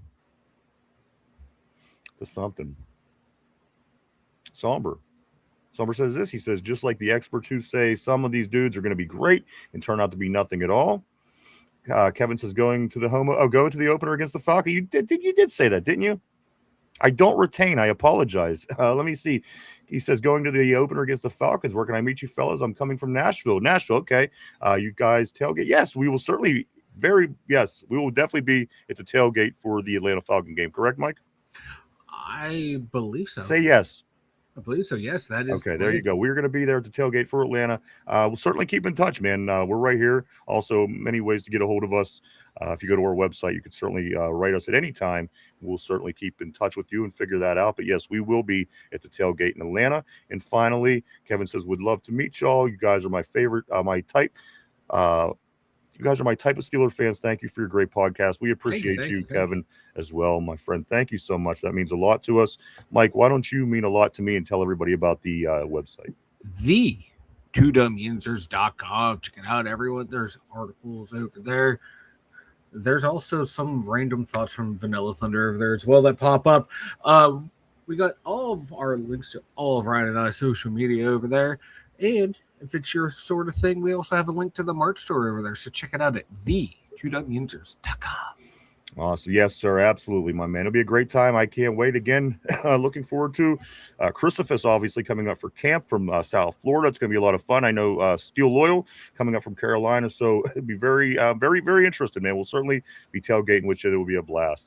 Let's get to the question of the day. Put on your thinking caps, everybody. Everybody at home, everybody on the board. Mike, put on the thinking caps because now it is time. Again, I made I threw the hint out there. This is going to be a trivia question about our schedule. All right, here we go, guys. The 14 teams that we play against this year. Yes, we play 14 teams this year. We play 3 of them twice for a total of 17 games. Just putting that out there. We play 14 different teams this year. Here we go. Mike, how many wins? How many teams of the 14 teams we play do the Steelers own the series against? Their all-time series, like Philadelphia, we know that we don't own that series. They beat us many. So, of the 14 teams we play, how many does the Steelers own the series against? Take a minute to think that through. We're live 5 days a week right here, Monday through Friday, 11:30 a.m. to 3 o'clock p.m. every day right here on the Tube. On Tube. So, like Cleveland, we own that series. So, of the 14 teams we play, how many of the teams do we own the series against? Tortilla saying 10 on the board. Throw your guesses up if you think you have it. If you know it, throw it up on the board as well, guys. Again, how many of the 14 different teams did the Steelers play this year do the Steelers own the series against? Take a minute to think that through. Kevin, he says, what can I bring to the tailgate? Booze, food? Just let me know. You know what? We might, we will probably more than likely have the beer, the booze taken care of, as Duquesne Pilsner will be there, and they are our peeps. So I'm sure we're going to be going that route. But again, we'll keep in touch. We got a little bit of time, and we'll put some plans together. It'll be a great time. Can't wait, Kevin. Let's go here. None, you mean who has never beat us? No, like the Browns, that we own the series against them. We have more, we're 102 versus whatever. So how many of the 14 teams do we have that edge against? Philadelphia, we don't. Cleveland, we do. I'm sorry. I apologize if it was if I complicated that and confused anybody. Kevin is saying 7. He says against 7. Okay, I think Christine got it. So again, guys, we're playing 14 different teams this year. 14 different teams on our schedule. How many of them do we own the series against? Mike, what's your thought process? I'm going to go with 10. I don't know. Like Eagles, I'm pretty sure they have a better record against us. I think Jacksonville might have the better record against us. So I'm going to go 10. Going 10. Is that your final answer? Final answer. All right, I'm locking you in on 10. I see Christine got 11. I'm seeing Kevin has 7, and I'm seeing Tortilla has 10. Excuse me. So we're going to give it a couple extra moments here. If you do want to take a moment to throw your guesses up, perhaps you know it. Perhaps you're just walking back in the room and you're like, oh, I know this. Guys, I'm looking for, of the 14 teams the Steelers play this year on their schedule. There's 14 different teams. How many do the Steelers own the all-time series against? So again, throw your guesses up. You got them. Kevin says this: Falcons, Cleveland, Bengals, Saints, Ravens, Titans, Jacksonville, Colts. Again, how many of the 14 teams do the Steelers own the series against? Here we go, guys. This is the answer. 2 of the teams. Kevin says 8. That's all right. Changed his answer to 8. That's cool. All right. 2 of the teams we have tied. Our records are tied against the Saints. We're 8-1 all time. Against the Houston Texans, we're 5-5 all time. So that brings it, Mike, to the 12. So 12 teams on the schedule where we have we own the series against Atlanta, New England, surprisingly, Cincinnati, Cleveland, Indianapolis, Tampa Bay, Baltimore, Tennessee, and Carolina. Zach, that is 100% right. The answer is 9. We own the series against 9 teams that we play against this year. 2 are ties all times. The Saints 8-1, and again the Texans 5-5. 3 teams that we have that a team owns us historically: Philadelphia, Denver, and Jacksonville. All have beat us more than we beat them. So again, guys, the answer of the day is 9. Zach, you did nail that. Great job on the board. Nice. Kevin says, he said 8. Yes, no, we did get you on that one, brother. So again, the teams that we own: Atlanta, New England, Cincy, Cleveland, Indianapolis, Tampa Bay, Baltimore, Tennessee, Carolina. The teams that own us: Philly, Denver, Jacksonville, and 2 teams tie all time. Again, 8-1 against the Saints and 5-5 against the Houston Texans, guys. Great job on that. It was a tough one. Unless you know, it's a tough one to know. I guess you could sit there and figure it out. But, guys, great job. Christine says I was counting the ties as not. Oh, I got you. And you know what? Maybe I should have did something a little different with that. But there was the 2 teams that comes down to a tie, Mike, a draw at the very end. Let's look at Cody. Cody says, Mike, does this mean a lot to you? You put your taint on his mic. That's real love. Cody says, Joe Pesci. And guys, I guess there's no better time to give the answer, to reveal where I did, in fact, drag my balls. Guys, I've been watching movies lately, and Step Brothers has encouraged me because Brennan rubbed his balls on Dale's drum set. So I thought it would be fun to do it to Mike and rub my balls against something in his studio, something that you see, something in the background right now has had my balls in the last 24 hours rubbed across it. If anybody wants to take any final guesses, I will reveal the answer in just a moment, guys. Christine says that was a tough one. It was tough. I try to make it difficult, but not too difficult. But you guys always do so well. Great job as always. Kevin says, wow, that's dominating. Absolutely. We're the Steelers, baby. It's what we do. In Tater, he finds one team that actually has a better record than us. Now he's on board. So again, consider the Tater. Consider the Tater. Christine says, oh my God, I could say so many things right now. The mug tortilla is saying again, what did I drag my balls against in Mike's studio? Something. This is not a bit. This is not made up. This is not, Mike. I did, in fact, rub my balls across something in your studio. It's true. It's 100% true. Mike, do you want to take any final stabs? Tortilla saying the mug. Any other guesses on the board, Mike? Any other guesses before I reveal what I stuck my balls on? No. You don't even want to take any more guesses? No. All right, I'm going to wait on the board to see if anybody else wants to throw a guess up to the microphone. Christina's incorrect. Somebody did guess that earlier in the show, but it was not. I thought about it. Believe me. Oh, believe me. I thought about it. I thought about it again, and then I thought about it one more time, but I didn't ultimately do it. Somber saying Vanilla standing by with the red face, gloves, and Clorox wipes like Jerry Seinfeld when the girlfriend stuck something of his in the toilet on one particular episode. Christine says the keyboard. No. I know Somber never likes to hear about my nuts. That's fine. And also Kevin says Steeler fans are Hall of Fame legends as well. Yes, they are. And guys, the reveal is, Mike, I rubbed my balls on something in your studio, something it is now visible on the screen. Had my nuts on them as of yesterday, Mike. It in fact is your Bubby Brister starting lineup action figure. Mike, why don't you go ahead and point out where Bubby is? I did.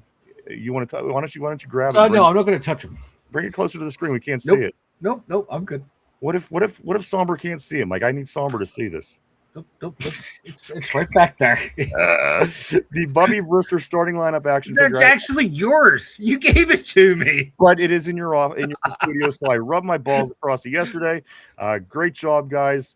Again, this stems from my recent interest in getting back into movies. Mike, again, Step Brothers. Step Brothers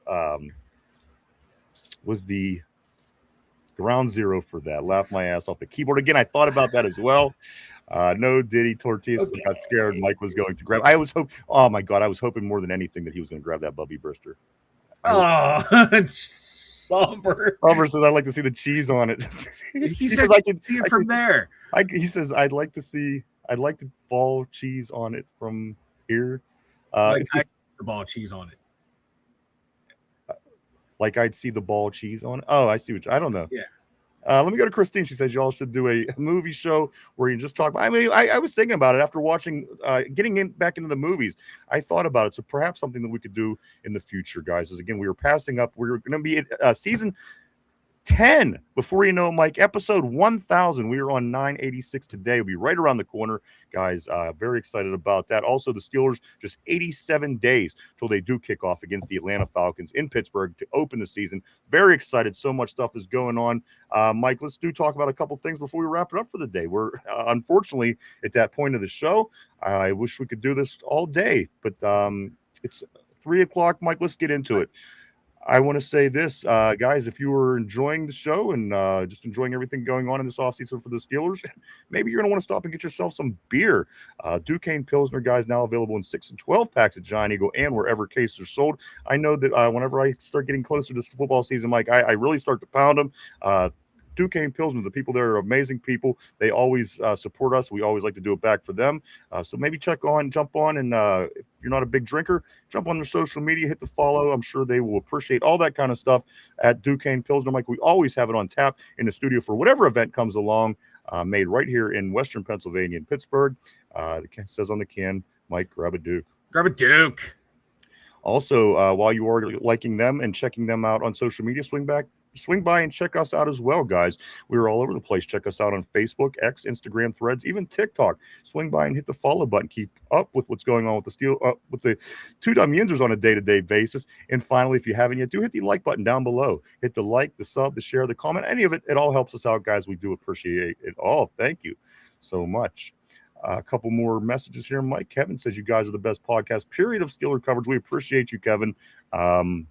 He's working his way up the list. I'm telling you that. Yes, he is. Kevin's working his way up the friends list. Christine is drinking whiskey right now. I wish you would have told us about an hour ago. Friends list. My gosh, bring some of that around. We could have cracked out the beer. It could have been a party up here.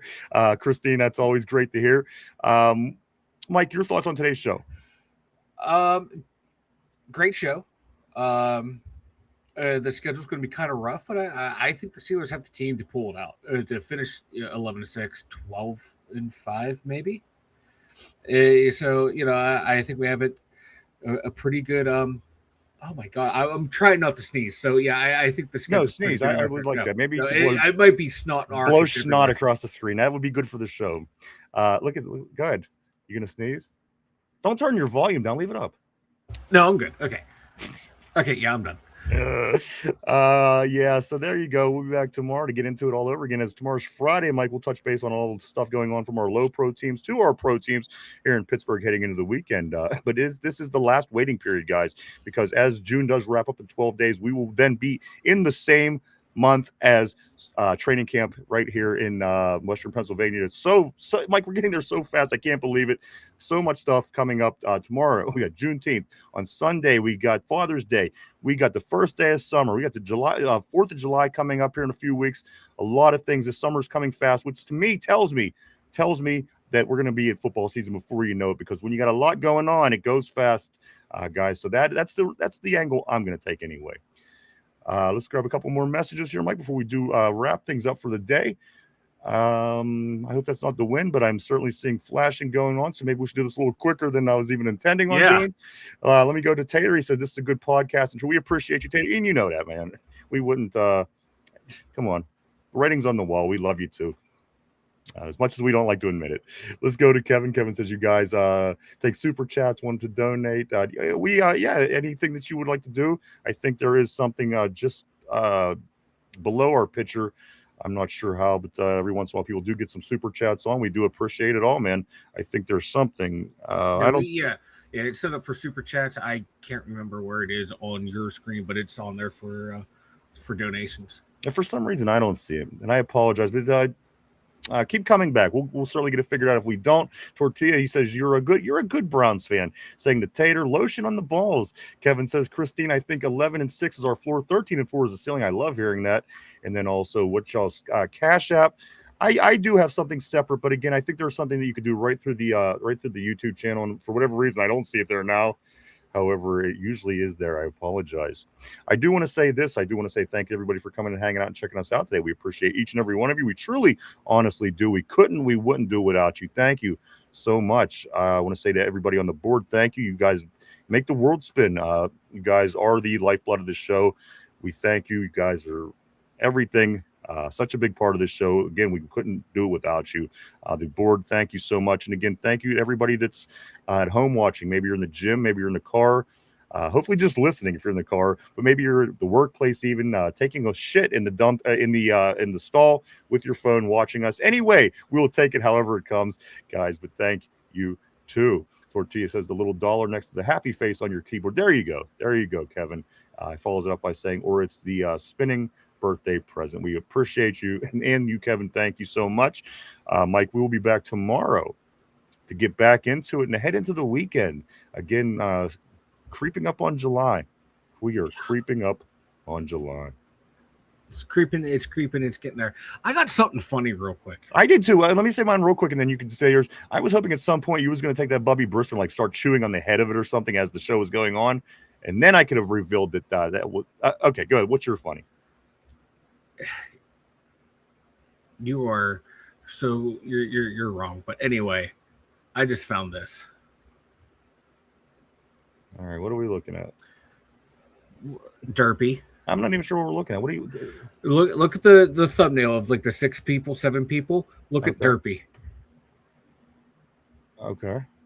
Look how like all the people on there, then you got Derpy. You got Derpy next to the 2 hot chicks, his eyes rolled back the head like he's the Undertaker right Ain't now. the lady up in the left corner like 90? No, she's young. Okay. They're younger. But yeah, Derpy looks so out of place in there. And how did he get on a roundtable discussion with comic book nerds and the 2 hot chicks and Derpy looking like a schlub? This is great. I saw this. I had to share it. All right, there you go. Derpy on the nerdy sites, Mike, as always.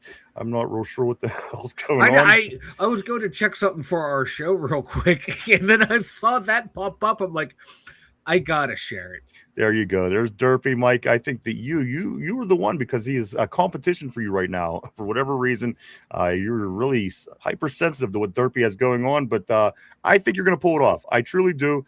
I think you're going to pull it off. I just don't want to lose the competition to him. That's all. I get it. Hey, I get that. Kevin says 1,000 show big. Hey, we appreciate you, sir. Definitely. Thank you so much. Cody says friends list is lame. Get on the enemy list. That's where it be. It's because you're a permanent fixture on there. I do want to say one more time, thank you everybody for hanging out. We'll be back tomorrow to do it all over again at our regular time. We hope to see everybody then. Mike, I'm going to spin around. Speak now or forever hold your peace. Anything for you? I got nothing, man. All right, guys. Thank you so much. We can't wait to see everybody tomorrow. We're going to get into everything that we could possibly find. Kevin says, have a great day, fellas. I will email you guys. Definitely, brother. We appreciate you. Thank you so much, Kevin. Great to see you back, and looking forward to seeing you more moving forward. Guys, so much to get into as we do head into the weekend. So we'll be back tomorrow. We hope to see everybody then. For RB, for Chop, for Derpy, for Finch, for Mike, myself, the 2 Dum Yinzers. We hope you have a great day. Stay safe. Keep cool. We'll be back tomorrow. Peace and love. Peace and love. Peace and love. We'll see you then. Bye-bye.